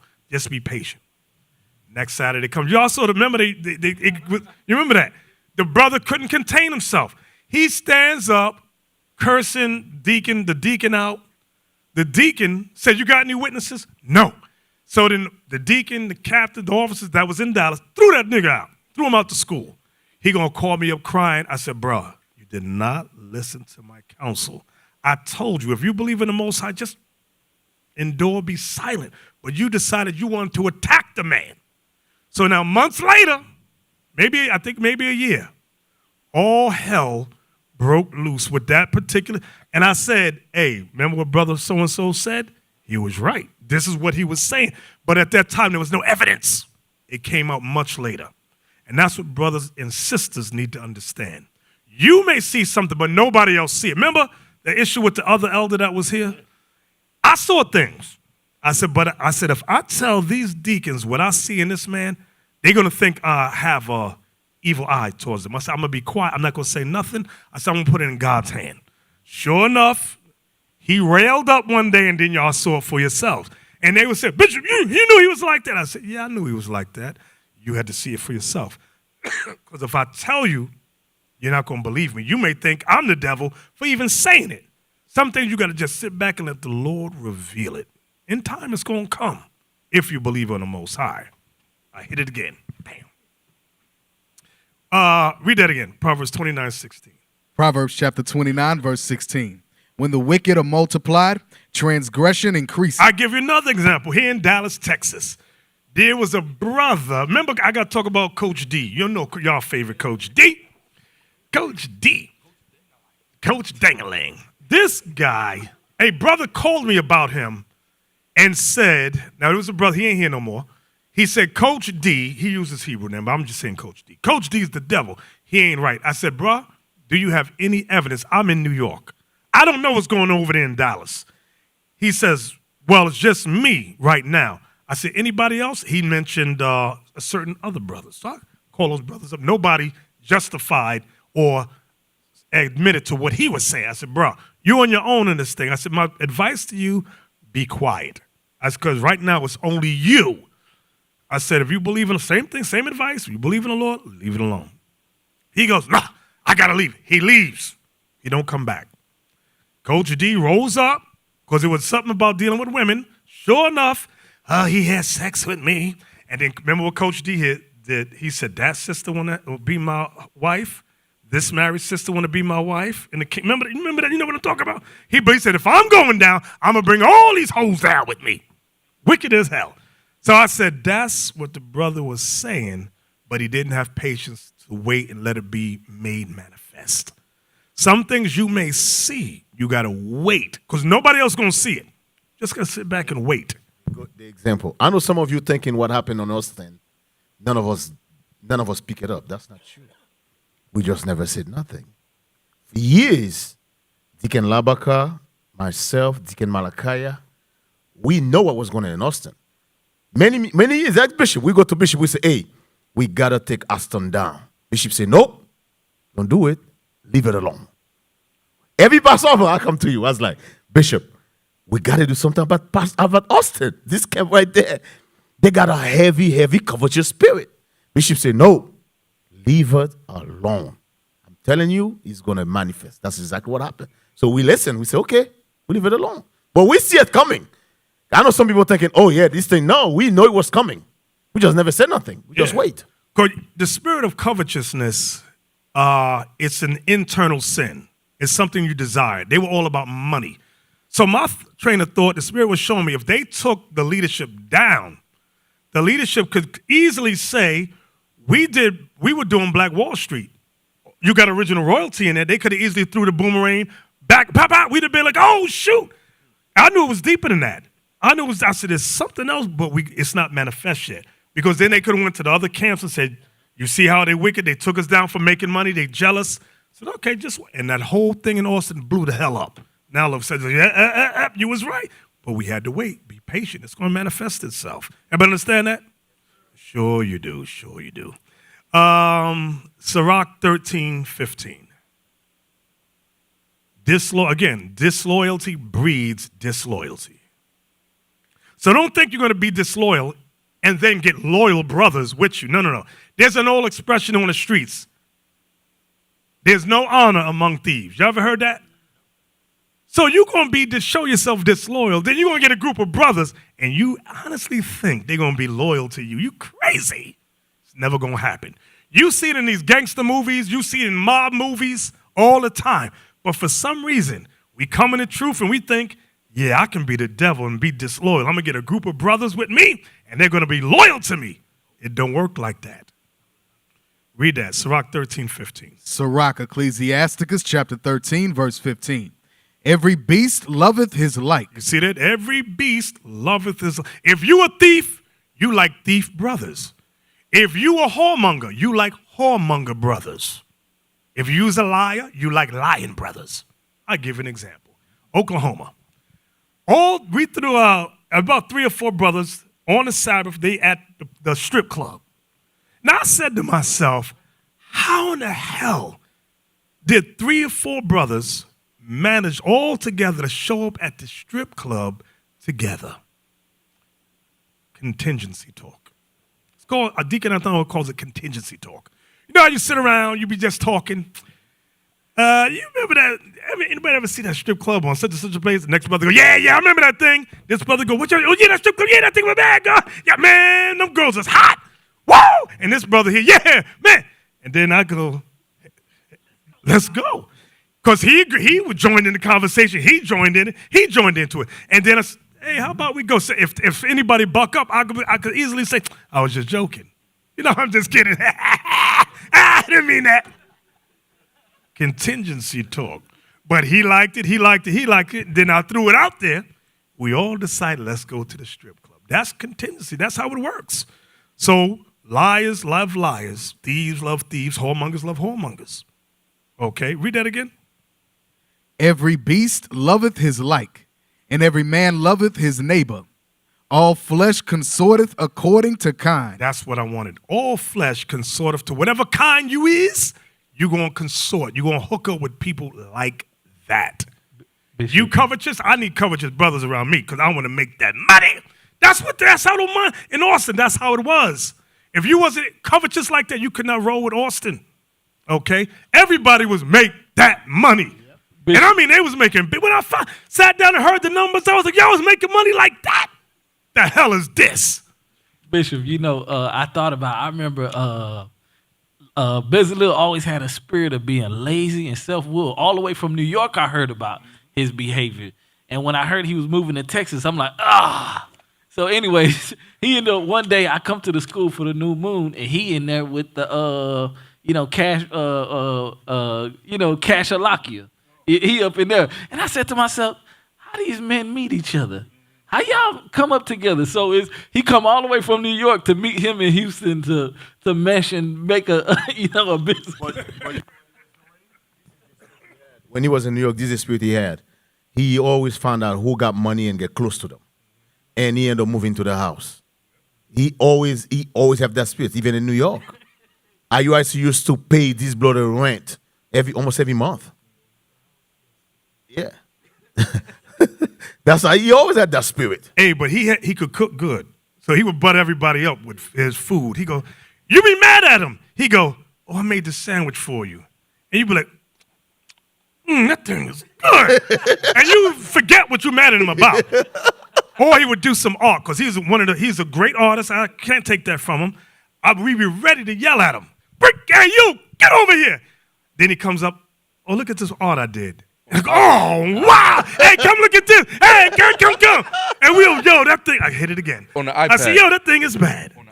On the iPad, right. And then they would be mad. But I'd be, leave him alone. Leave this brother alone. He all right. That dude turned up to be the devil. Yeah, the devil. He's the devil. We always caught into him. I mean, let's listen. The problem I had with him is he always hold us hostage. We did a video. The brother give us the video next year. We did one Passover. We ain't seen the Passover video until next year. Be like, yo, what the hell's wrong with you? The whole year didn't do nothing. Now we got, for example, we got the men conference. Before we even leave the men conference, the brother already got the video. Exactly. You see how much I replaced that dude? Yep. He used to tell us how much I said, okay, I'm going to do something with this dude. And it's like the artwork. See how the Most High get down. The Most High has a sense of humor. Replace it with another brother who has the same name, the same Hebrew name. Right, same name. That's irony right there. Where was we at, Lemuel? Sirach Ecclesiastes chapter 13, verse 16. All flesh consorteth according to kind, and a man will cleave to his like. I'll give you another example. You ever notice, we'll tell a sister, for example, she comes in, we'll say, join Titus 2 chat, find a senior sister to counsel with. Sister goes, she looks around, and she'll see another sister that came in with her. She's my counselor. I'm like, who's your counselor? Her. The sister that just came in with you yesterday? Yes. Are you retarded? How is she going to counsel you? She don't know no scriptures. You don't know no scriptures. But this is what they do, because they know the senior sister will check them and say, no, don't do this, don't do that. This is how you do it. Some of them, these young ones don't want that thing. I see with brothers too. Brothers come in, they don't want to talk to the senior men. They want to talk to their peer. Remember what Rehoboam did. When the older men told him counsel. I don't know what I'm talking about because y'all don't read 4 chapters a day. Anyway, King Solomon's son, Rehoboam, didn't listen to the counselors that Solomon set up, his daddy. He said, I'm going to go to my peers. And his peers gave him wrong kid millennial counsel and caused the whole nation to split into 2. That's what happens. That's what we see going on. So, did you finish that verse, Lemuel? Yes, sir. All right, so now, write this down also. I hope y'all been writing stuff down. Loyalty does not join or create factions. I'm going to say it again. Loyalty does not join or create factions. I'll give you an example. 1 Corinthians chapter 1. The creation of factions attempted to rise up in the church of Corinth. I tell you, that was a rebellious congregation. 1 Corinthians chapter 1, verse 10. Now I beseech you, brethren, by the name of our Lord Jesus Christ, that ye all speak the same thing, and that there be no divisions among you. You see that? That there be no divisions among you. Divisions is the beginning stages of creating factions. Go ahead.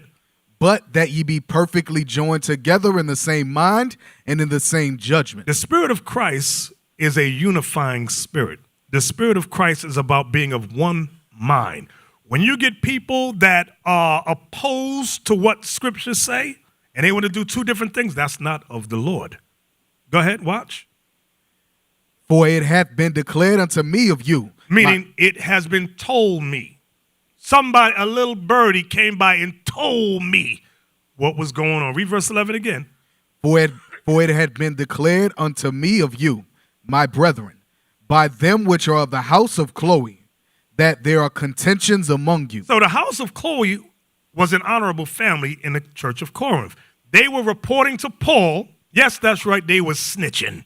They said, I'm going to tell what y'all doing out here in Corinth. So whenever Paul was traveling, he got word of what was going on in the church. And you know they was pissed off at the house of Chloe. This is why we have the complaint forms. Let us know what's going on in the congregation. I'm going to give an example. Before you got here, that old deacon knucklehead that was used to be here. I come in, And maybe some of the ones, senior ones may know what I'm talking about. Salute everybody. All the sisters were here. I sit down, I'm talking with the brothers up here. Blah, blah, blah, blah. A minute goes by, 2 minutes go by, and I just happen to look out the corner of my eye, and all of the sisters were still standing. So I said, I didn't know what was going on, so I continued talking, blah, blah, blah, because we're not having class. We just talk. 2 minutes go by, 3 minutes go by, 5 minutes. So I look again, they're still standing. I go, excuse me. I said, sisters, why are y'all still standing? They said, we're not allowed to sit down until the last male comes into the school. I said, you're not allowed to sit down until the last male comes. I said, in the minutes, I said, where'd you get that from? We don't teach that. They said, Deacon Knucklehead over there. I said, bro, you making up your own rules? I said, that's called abuse. I said, look at these. You think these women going to be standing for an hour till the last Negro walk up in here? That's called, what is it, what did Christ say? You put burdens on the people. I said, don't do that, bro. Don't roll like that. And that was the beginning of the end for him. Because then I said, I got to keep my eye on this dude. This dude getting reckless out here. Okay, where we at? 1 Corinthians chapter 1, verse 11. Go ahead, read it again. For it hath been declared unto me of you, my brethren, by them which are of the house of Chloe, that there are contentions among you. Contentions among you, meaning arguments. Watch this. Remember, divisions and contentions. Go ahead. Now this I say, that every one of you saith, I am of Paul. So some of the Corinthians said, listen, I'm a follower of Paul. Go ahead. And so I am of Paul, and I of Apollos. Another group of them was saying, well, I love Apollos better. I like the way Apollos teaches. I follow him. Go ahead. And I of Cephas. And another group said, I'm of Cephas, meaning Peter. I follow Peter. So that, look at it. I want you to look at that. You had a group following Paul, a group following Apollos, and a group following Cephas. Go ahead. And I of Christ. And another group said, listen, I don't follow no man. I only follow Christ. So that is, how many factions is that? You got 1, 2, 3, 4 groups in this one church. Watch. Go ahead. Is Christ divided? Right. The spirit of Christ is not a spirit of division. Understand that. If the black and brown man can understand that, we'll be a little bit better off. Christ is not about division. That's what Paul said. Is Christ divided? Go ahead. Was Paul crucified for you? He says, was I crucified for you? Go ahead. Or were ye baptized in the name of Paul? Were you baptized in the name of Paul? Go ahead. I thank God that I baptized none of you, but Crispus and Gaius, lest any should say that I had baptized in mine own name. And I baptized also the household of Stephanus. Besides, I know not whether I baptized any other. So the point of this, Paul was trying to put them all in that one-mindedness again because they were all divided. So I'll give you an example. Amongst the bishop, the deacons, everybody has a favorite teacher. And I hit it again. I don't know why I keep hitting this thing. And there's nothing wrong. You will have teachers that you favor over others. But they took it another level. They were like, no, I'm not listening to nothing Cephas says, or who else was there? Or Apollos. They said, this one group said, I only listen to Paul. That's why Paul said they're all in the same spirit. And when you read down, where is it at? Where it says Apollos watered, where's it planted? Where's that at? Somebody help me. 1 Corinthians, yes. Go to 1 Corinthians 3. Start at verse 3, and we're going to go down. Watch. This is continuing from chapter 1. Go ahead. 1 Corinthians chapter 3, verse 3. For ye are yet carnal. Start at 2. Verse 2. I have fed you with milk, and not with meat. For hitherto ye were not able to bear it, neither yet now are ye able. He said, I've given you milk. He said, I want to give you meat, but you're not able to deal with the heavier things in the scriptures. Because you're carnal, you're wicked, you got the devil on you. Go ahead. For while one saith, for ye are yet carnal, whereas there is among you envying and strife and divisions. See, there's that word divisions again. Are ye not carnal Aren't and you walk in the midst of sin and walk what? as men? And walk as men? Go ahead. For while one saith, I am of Paul, and another, I am of Apollos, are ye not carnal? Say, aren't you carnal? Aren't you wicked for saying that? Causing divisions among the body? Go ahead. Who then is Paul, and who is Apollos? Who is Paul? Who is Apollos? Go ahead. But ministers by whom ye believed, even as the Lord gave to every You man, see that? He said, we're all ministers of the Lord, that the Lord's given that spirit to every man. Go ahead. I have planted, I planted, Apollos watered, meaning what? Paul started the church in Corinth. Apollos followed behind Paul and continued and answered questions, things of that nature. Okay, understand this. Like, for example, we went to Nigeria. We just planted the seeds there. But guess what?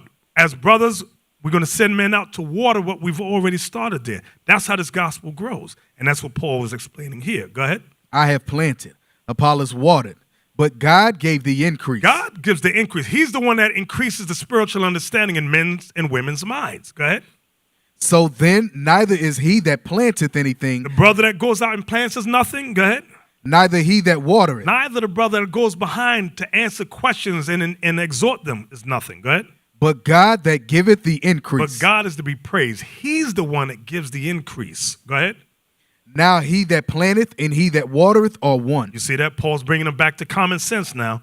That oneness of mind, that unifying spirit, bringing them back to Christ. He that plants and he that watereth are one. Go ahead. And every man shall receive his own reward according to his own labor. And everyone's going to receive their own reward according to their own labor. Now, what I want you to see that and look in comparison, go back to Acts 20 again. So notice how Paul was uniting everyone.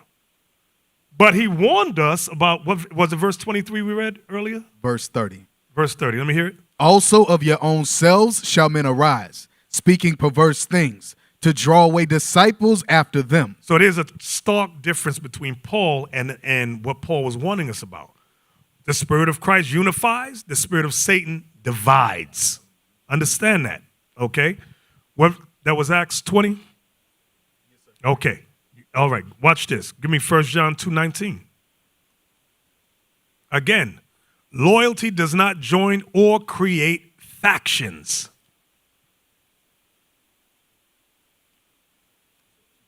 (2:19).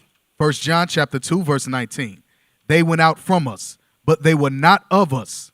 For if they had been of us, they would no doubt have continued with us. But they went out that they might be manifest that they were not all of us. See, that goes back to what we just read in Acts 20, verse 30. That's what we read, right? Read that again. Acts chapter 20, verse 30.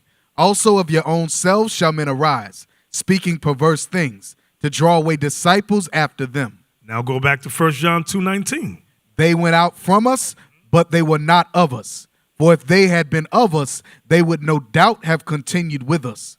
But they went out that they might be manifest, that they were not all of us. And that is history in the making. And it's not a one-time thing, because Acts 20, verse 30 was prophetic even for these days.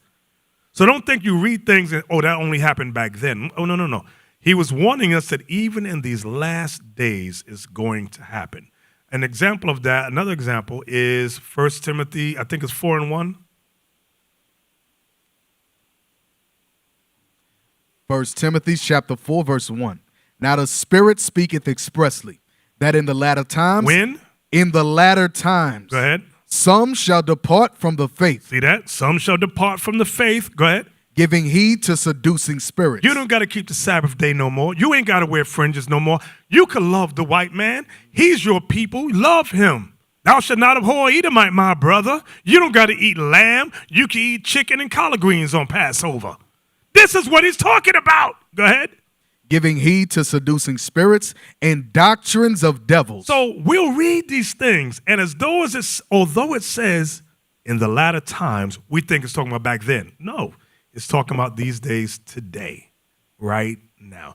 Men and women come in this truth, they get offended, they got that disloyal spirit, then they bounce, and they do what we just read here. Look at number 16. Deacon Malachi was talking about this all night. Number 16, one down. Numbers chapter 16, verse 1. Now Korah, the son of Izhar, the son of Kohath, the son of Levi, and Dathan, and Abiram, the sons of Eliab, and On, the son of Peleth, sons of Reuben, took men, and they rose up before Moses, with certain of the children of Israel, 250 princes of the assembly. Notice it, 250 princes, not regular men. They were princes in Israel, meaning what? Captains. They were high-ranking officers. That's what it means by princes. Go ahead. Famous in the congregation. And these men were famous in the congregation. Go ahead. Men of renown. Everybody knew their name. Go ahead. And they gathered themselves together against Moses and against Aaron. You see that? They gathered themselves against Moses and against Aaron. Go ahead. And said unto them, Ye take too much upon you, seeing all the congregation are holy. Seeing everybody in Israel is holy. Go ahead. Every one of them. Every one of them. Go ahead. And the Lord is among them. And the Lord is among them. Go ahead. Wherefore then lift ye up yourselves above the congregation of the Lord? Why do you set yourselves up as leaders? So what are they saying? They were saying we're all the same. Remember how we started the class? Where John said Christ is preferred before me. That's the truth. Here during the time of Moses, they said we're all holy. We're all equal in the sight of the Lord. When you read down this whole thing, God said, no, you're not all equal. And God killed those 250 princes. Why? Because and it's a smoke screen. When people say we're all the same, we're all equal, like that's what Tzuriel said.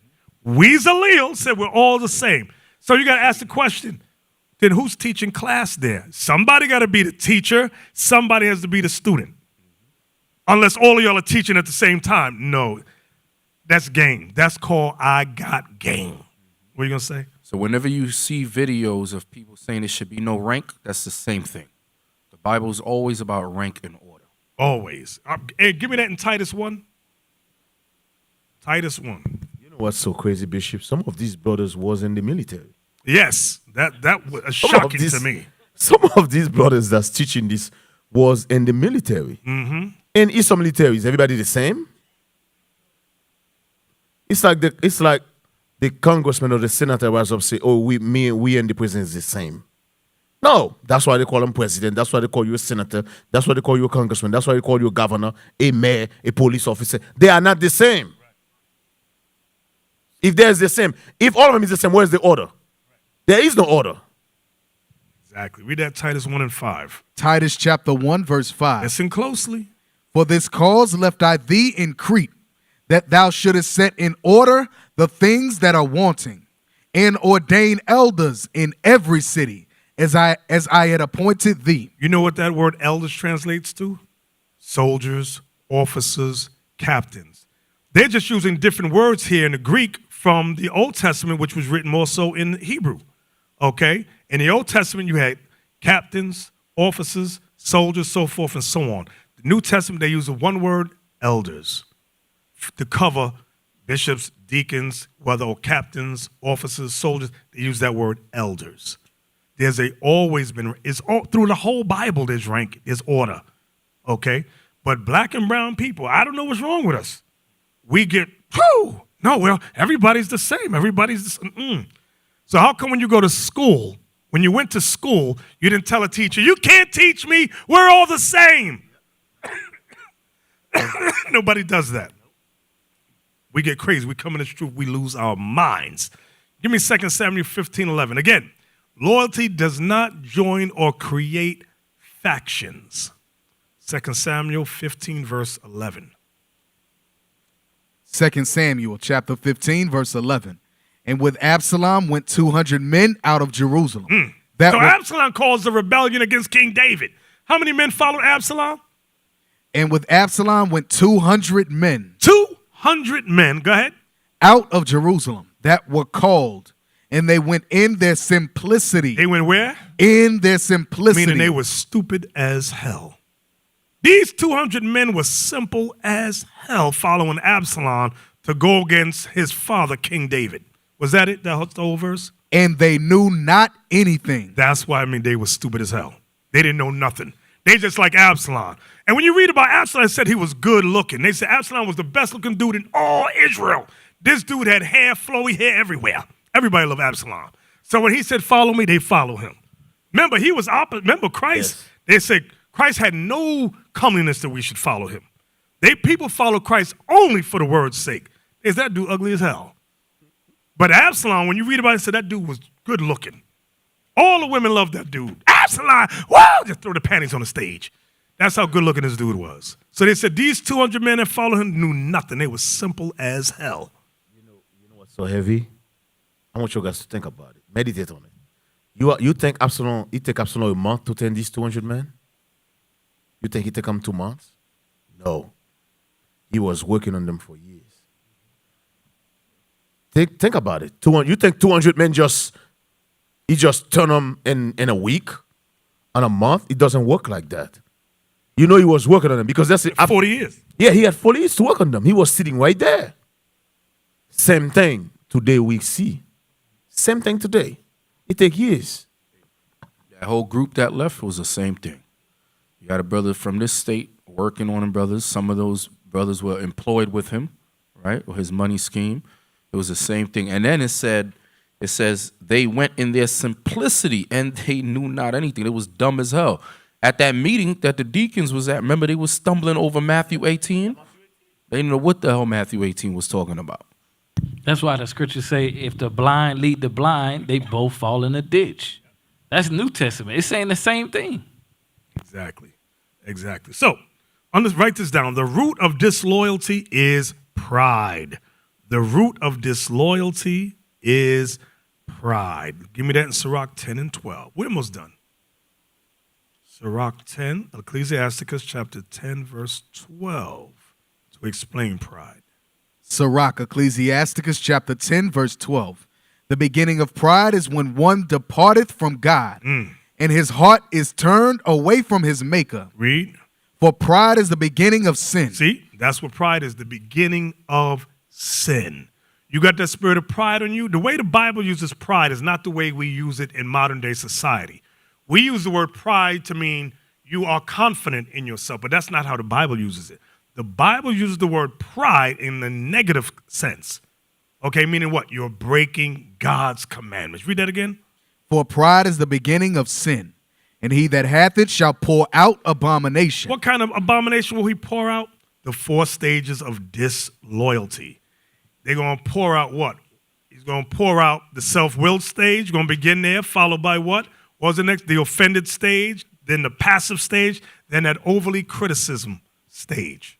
Okay? And it all starts with pride. I don't want to keep these commandments. Okay? I don't want to do it. From there, go to the book of Matthew. Go to the book of Matthew. When you examine the brother or sister that's disloyal, you'll notice certain things in them. You'll notice slick talk response. Like if you're talking to them, they talk, that's the term, right? Slick talk, smart mouth. Or they may ignore you when you're speaking to them. They may mock those who are over them. These are just little signs you got to be keen aware of, okay? And they have a constant mind to criticize, all right? There's another expression. Write this down. Familiarity. Familiarity. Familiarity breeds contempt. Familiarity breeds contempt. And what that means is that those close to you have no respect for you. Familiarity, one word, is familiar. Just remember that, because I know it goes, that arity at the end. Like, what is that? It's hard to even pronounce. Just use the word familiar. Those who are familiar to you breeds contempt. I'm going to give you some scriptural examples of that.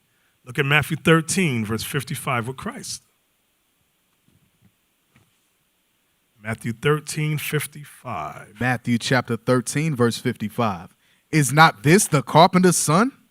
Is not his mother called Mary, and his brethren James and Joseph and Simon and Judas? And his sisters, are they not all with us? Whence then hath this man all these things? Let's pause there. What I want you to notice is that the people here were familiar with Christ. They watched him grow up. That's why they says here in 55, is not this the carpenter? Ain't that Joseph's boy? We know him. It says, isn't his mother called Mary? Okay. And his brothers, we know his brothers too. James and Joseph, Simon, he got 4 brothers. We know the whole family. And he got sisters too. Are they not all with us? Whence then hath this man all these things? Where did he get this wisdom from? Because we knew this dude since he was a little youngin'. Read on. Watch what it says. And they were offended in him. Why were they offended him? Because they knew they had no respect for him, because they knew him from a child. Watch, it's going to say it as we read on. Go ahead. But Jesus said unto them, Listen good. a prophet is not without honor, save in his own country and in his own house. See what Christ is saying there?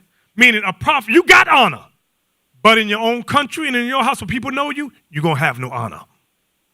You try to bring the truth back to your mom or your father, I tell from experience. Boy, you can't tell me nothing in front to me. You came out of my behind. I didn't come out of yours. That's what I hear. Okay? My cousins laugh. Oh, man, that old nigga, shut the hell up. You did this. You used to smoke weed. I remember you did this thing over it. They won't hear nothing from me. So okay? But and you hear the story all around Israel. When I hear families coming, that's a blessing because that's so rare. So rare. You better cherish and honor that thing. Most of the time, though, like Christ said, a prophet is not without honor, save in it, meaning except in his own country and in his own house. Read the next verse. And he did not many mighty works there because of their unbelief. Because nobody believed in him. Because they knew him from a child, a little boy growing up. He was a snot-nosed kid. We know you. So that's an example of familiarity breeds contempt. Now look at Numbers 12, 1-4, another example. With Miriam, Moses, and Aaron. Remember, Miriam was the oldest out of all of them. Out of them three, it was Miriam was the oldest, followed by Aaron. Moses was the baby. Moses was 80. Miriam was about, I want to say 90-something, okay? And Aaron was in the middle. But Moses was the youngest one. So look at Numbers 12.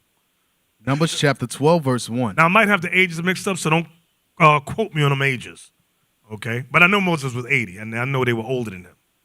Go ahead. And Miriam and Aaron spake against Moses because of the Ethiopian woman whom he had married. Go ahead. For he had married an Ethiopian woman. And they said, hath the Lord indeed spoken only by Moses? Hath he not spoken also by us? And the Lord heard it. The Lord was mad at that thing. Why did Miriam, notice in order it says Miriam and Aaron, because Miriam led the charge. She said, you my younger brother, I'm going to tell you, because God's dealing with us too. Nooka, you married that hoe over there, the Ethiopian, you used to be married to her. And the Lord got pissed off at that thing. And when you read down, the Lord says, why weren't you afraid to speak against Moses? He said, I allowed that thing to go down. When y'all start reading 4 chapters a day, you'll read the whole chapter. Let's go to 1 Samuel 17. Another example of familiarity breeds contempt, meaning those familiar with you will not have respect for you. I knew you when you was locked up. Yeah, that's right. I remember you used to sling hash on the street. You was a whoremonger. You got that girl over there pregnant and that girl too, and you ain't take care of none of them babies. And you would have told me about the Bible. Nigga, get out of here. That's familiarity breeds contempt. That's why you got to go to another city where nobody knows your name. Read that. 1 Samuel chapter 17, verse 4. No, 17, verse 28. Verse 28. And Eliab, his eldest brother, heard when he spake unto the men. Let me set it up for you. Since y'all don't read the 4 chapters, I'm going to set it up for you. Goliath is in the valley challenging the Israelites, and Israel was scared as hell because Goliath of Gath, how tall was that dude? Like 15 feet? 13, whatever it is. Huge. Everybody's scared of that Hamite. Everybody's scared to death of this dude. So here comes David. He's a young boy, possibly in his teenage years. He comes up to bring his brothers food. Now, verse 28, read that. And Eliab, his eldest brother, heard when he spake unto the men. And Eliab's anger was kindled against David. Watch what he says. And he said, why camest thou down hither? And with whom hast thou left those few sheep in the wilderness? I know thy pride. I know your pride. Go ahead. And the naughtiness of thine heart. And the naughtiness of your heart. For thou art come down that thou mightest see the battle. You see that? Familiarity breeds contempt. His brother Eliab knew David. He said, you're a nosy kid. You always in our business. You came here for no good. You came out to run your mouth and talk ish. I know you, David. Y'all see that? That's familiarity breeds contempt. They knew the character of David. Okay, but what they didn't know is that David got anointed by Samuel. Okay, they didn't know that thing. Look at Matthew 10:36. Watch this. Y'all gonna relate to this one. Matthew chapter 10, verse 36. And a man's foes shall be they of his own household. See what Christ said? Your enemies is gonna be them of your own house. And guess what? That starts with your spouse, male and female. Starts with your spouse. Why? Because your spouse knows you. I'm gonna give you some example. Brother comes in and says, my wife is the devil. I need to leave her and get me a new wife because she don't want to follow. Really, brother? You sure that's right? Yeah, that's right. Do me a favor, bring your wife. Wife comes up. He's bringing up complaints against her. She's quiet. She's sitting there. Brother, you finished? He goes, yeah, I'm finished. Go ahead, sister. Is that true what he said? She said, yeah, all of that is true, but I'm going to tell you why. I'm going to tell you what's going on. The nigga still smoke weed in the house. He be bringing bitches by the house. He didn't tell you that, did he? I said, bro, you doing that? It ain't about me. No, bro. You was just saying she's wicked and she don't want to do the commandments. She's explaining she ain't doing the commandments because of your bad example in the house. So you need to be patient. Now sit your behind down. And that's what we see. We've seen it many a time. Brothers, and we've seen sisters do it too. Remember the sister that wanted another husband? She started talking to another brother at the school. She said, oh, my husband don't want to keep the commandments. So I need me another. I said, hold on. Where's your husband? He ain't here. He don't want to come. I said, do me a favor. Bring him next week. He comes next week. So what's going on with, your wife is saying that you got problems in the house. He says, no. She says, we have no problems, and I do want to keep the commandments. She got a whole spirit.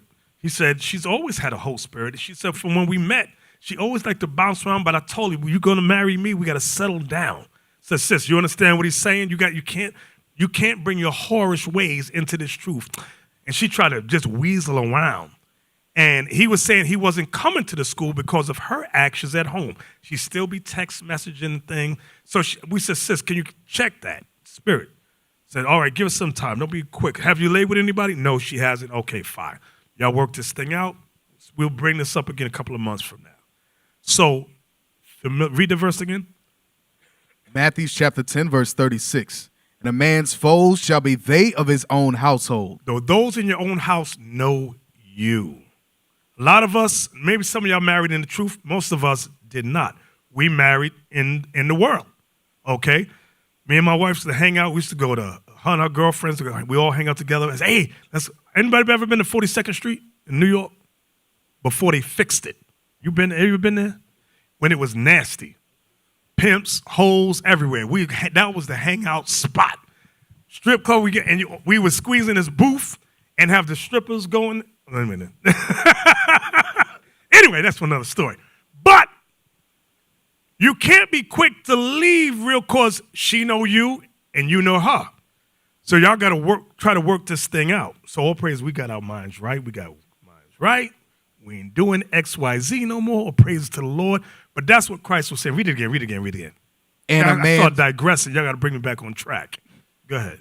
And a man's foes shall be they of his own household. Man's foes should be they of his own house. So that goes for your spouse and your children. Some of y'all got grown children, and your grown children don't want to hear the truth because they know you. Daddy, you done stepped out on Ma so many times. Come on, man, this is Bible SH. I don't want to hear this. You were disrespectful to my mother. You did this, you did A, B, and C. I know you, man. Like, I was thinking about, there's a movie called, what's the name of this movie? There's Fences. I love that movie, Fences, with Denzel Washington, but there's another one. Let me get my mind right. Tag. Anyway, I'll talk about Fences. Anybody saw Fences with Denzel? Good movie, good talking points. Where the oldest son hated his father. The father was very hard on him and was very disrespectful to him and mainly the mother. And he stepped out on mom, got another woman pregnant, and that enraged the son. And the son had no respect for dad. And you'll see that time and time again, okay? There's another movie I'm thinking about. I can't think of the movie. Hey, just talk. Say something. Let me get my thought on this movie. Go ahead, say something. Somebody talk. Laba talk. I was gonna say the Brothers, what Bishop is saying right now, take it to heart. You know how we was talking about the mustard seed? Paul said, I planted, Apollo water, God give the increase. Hey, officer, is this your guys' second school or your third school? A fifth school. That's big. You know why it's big? Some of you might think when you go out every Saturday, you're passing flyers, you think it's not making an effect. Oh, yes, it does. How do you know? That's your fifth school. If it didn't make an effect, right, you could have been at your first school. So that's saying when you're passing those flyers, when you're teaching, the seed you planted, keep in mind. Remember, I give you an example about how if you put a seed down, the seed don't go in one day, right? Because I remember, for example, Atlanta. I remember you guys teaching Atlanta years ago. Before Atlanta years ago, you wasn't even with IUIC wasn't even start yet. I saw a video, old video. You guys wasn't. We went out there Yeah. twice. Once when we were with a school called 12 Tribes. Oh, that was a terrible school. I hated that school. Then when we became IUIC, I think 4 of us went out there. Yeah, went out there, and then later on, the deacon I was Shakia and Deacon Aitan, we went over there. But the seed was planted. Because by the time I moved over there was already a couple of brothers over there. The point is, the seed is there. When you're teaching, you see the word come out, the seed is there. It might not be time for that. Remember, the scripture said, time and chance give to every man. All of us not going to call at the same time. But that doesn't mean the seed is not there. Some of you, you heard this truth probably 10 years ago. Why are you only coming now?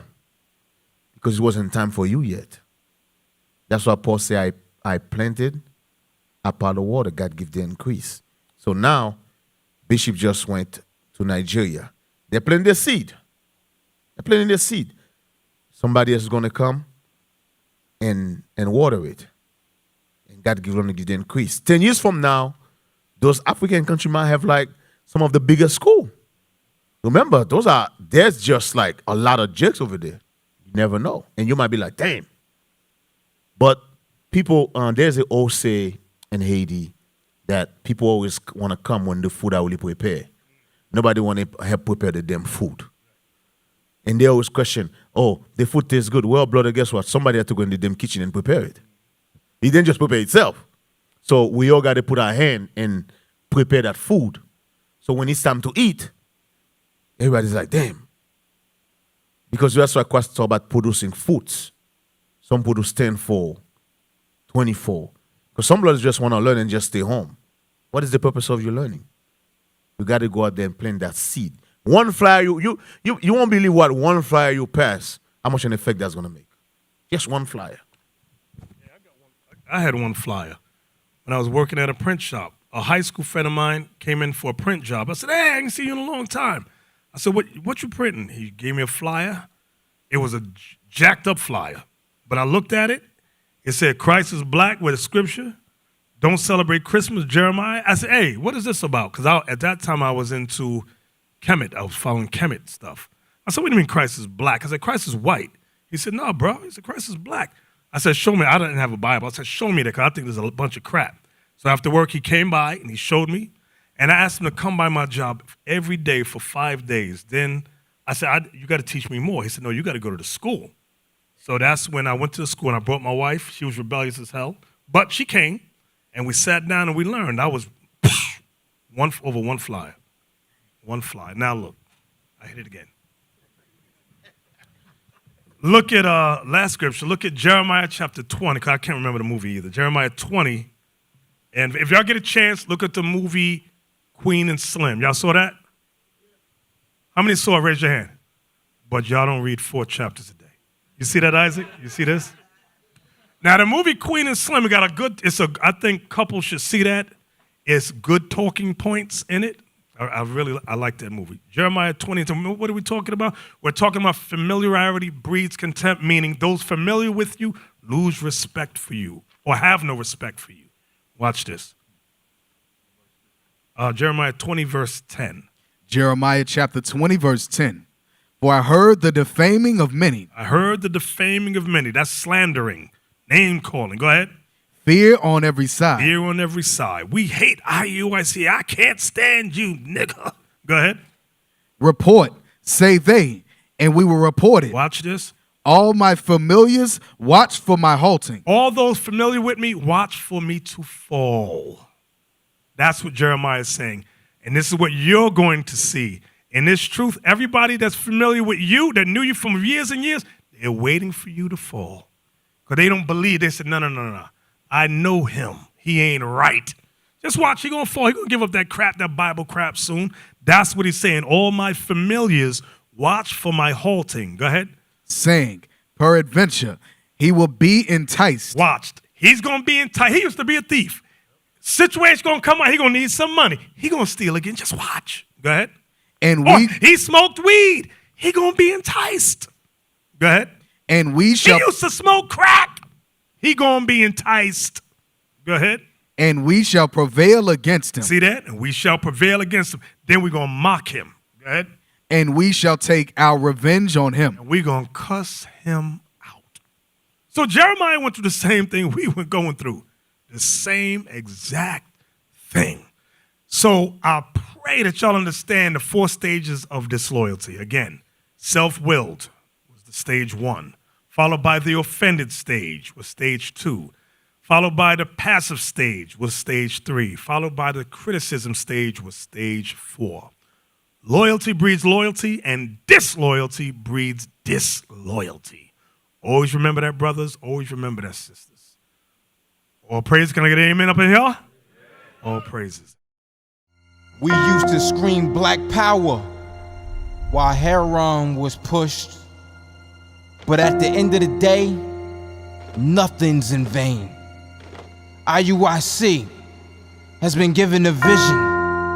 The tents of Judah has risen. Many has attempted the mission. Minor murmuring, omitting, and missing the mark. Just reading that he had the flame of fire in his eyes gave us the spark. We on Paul's mission.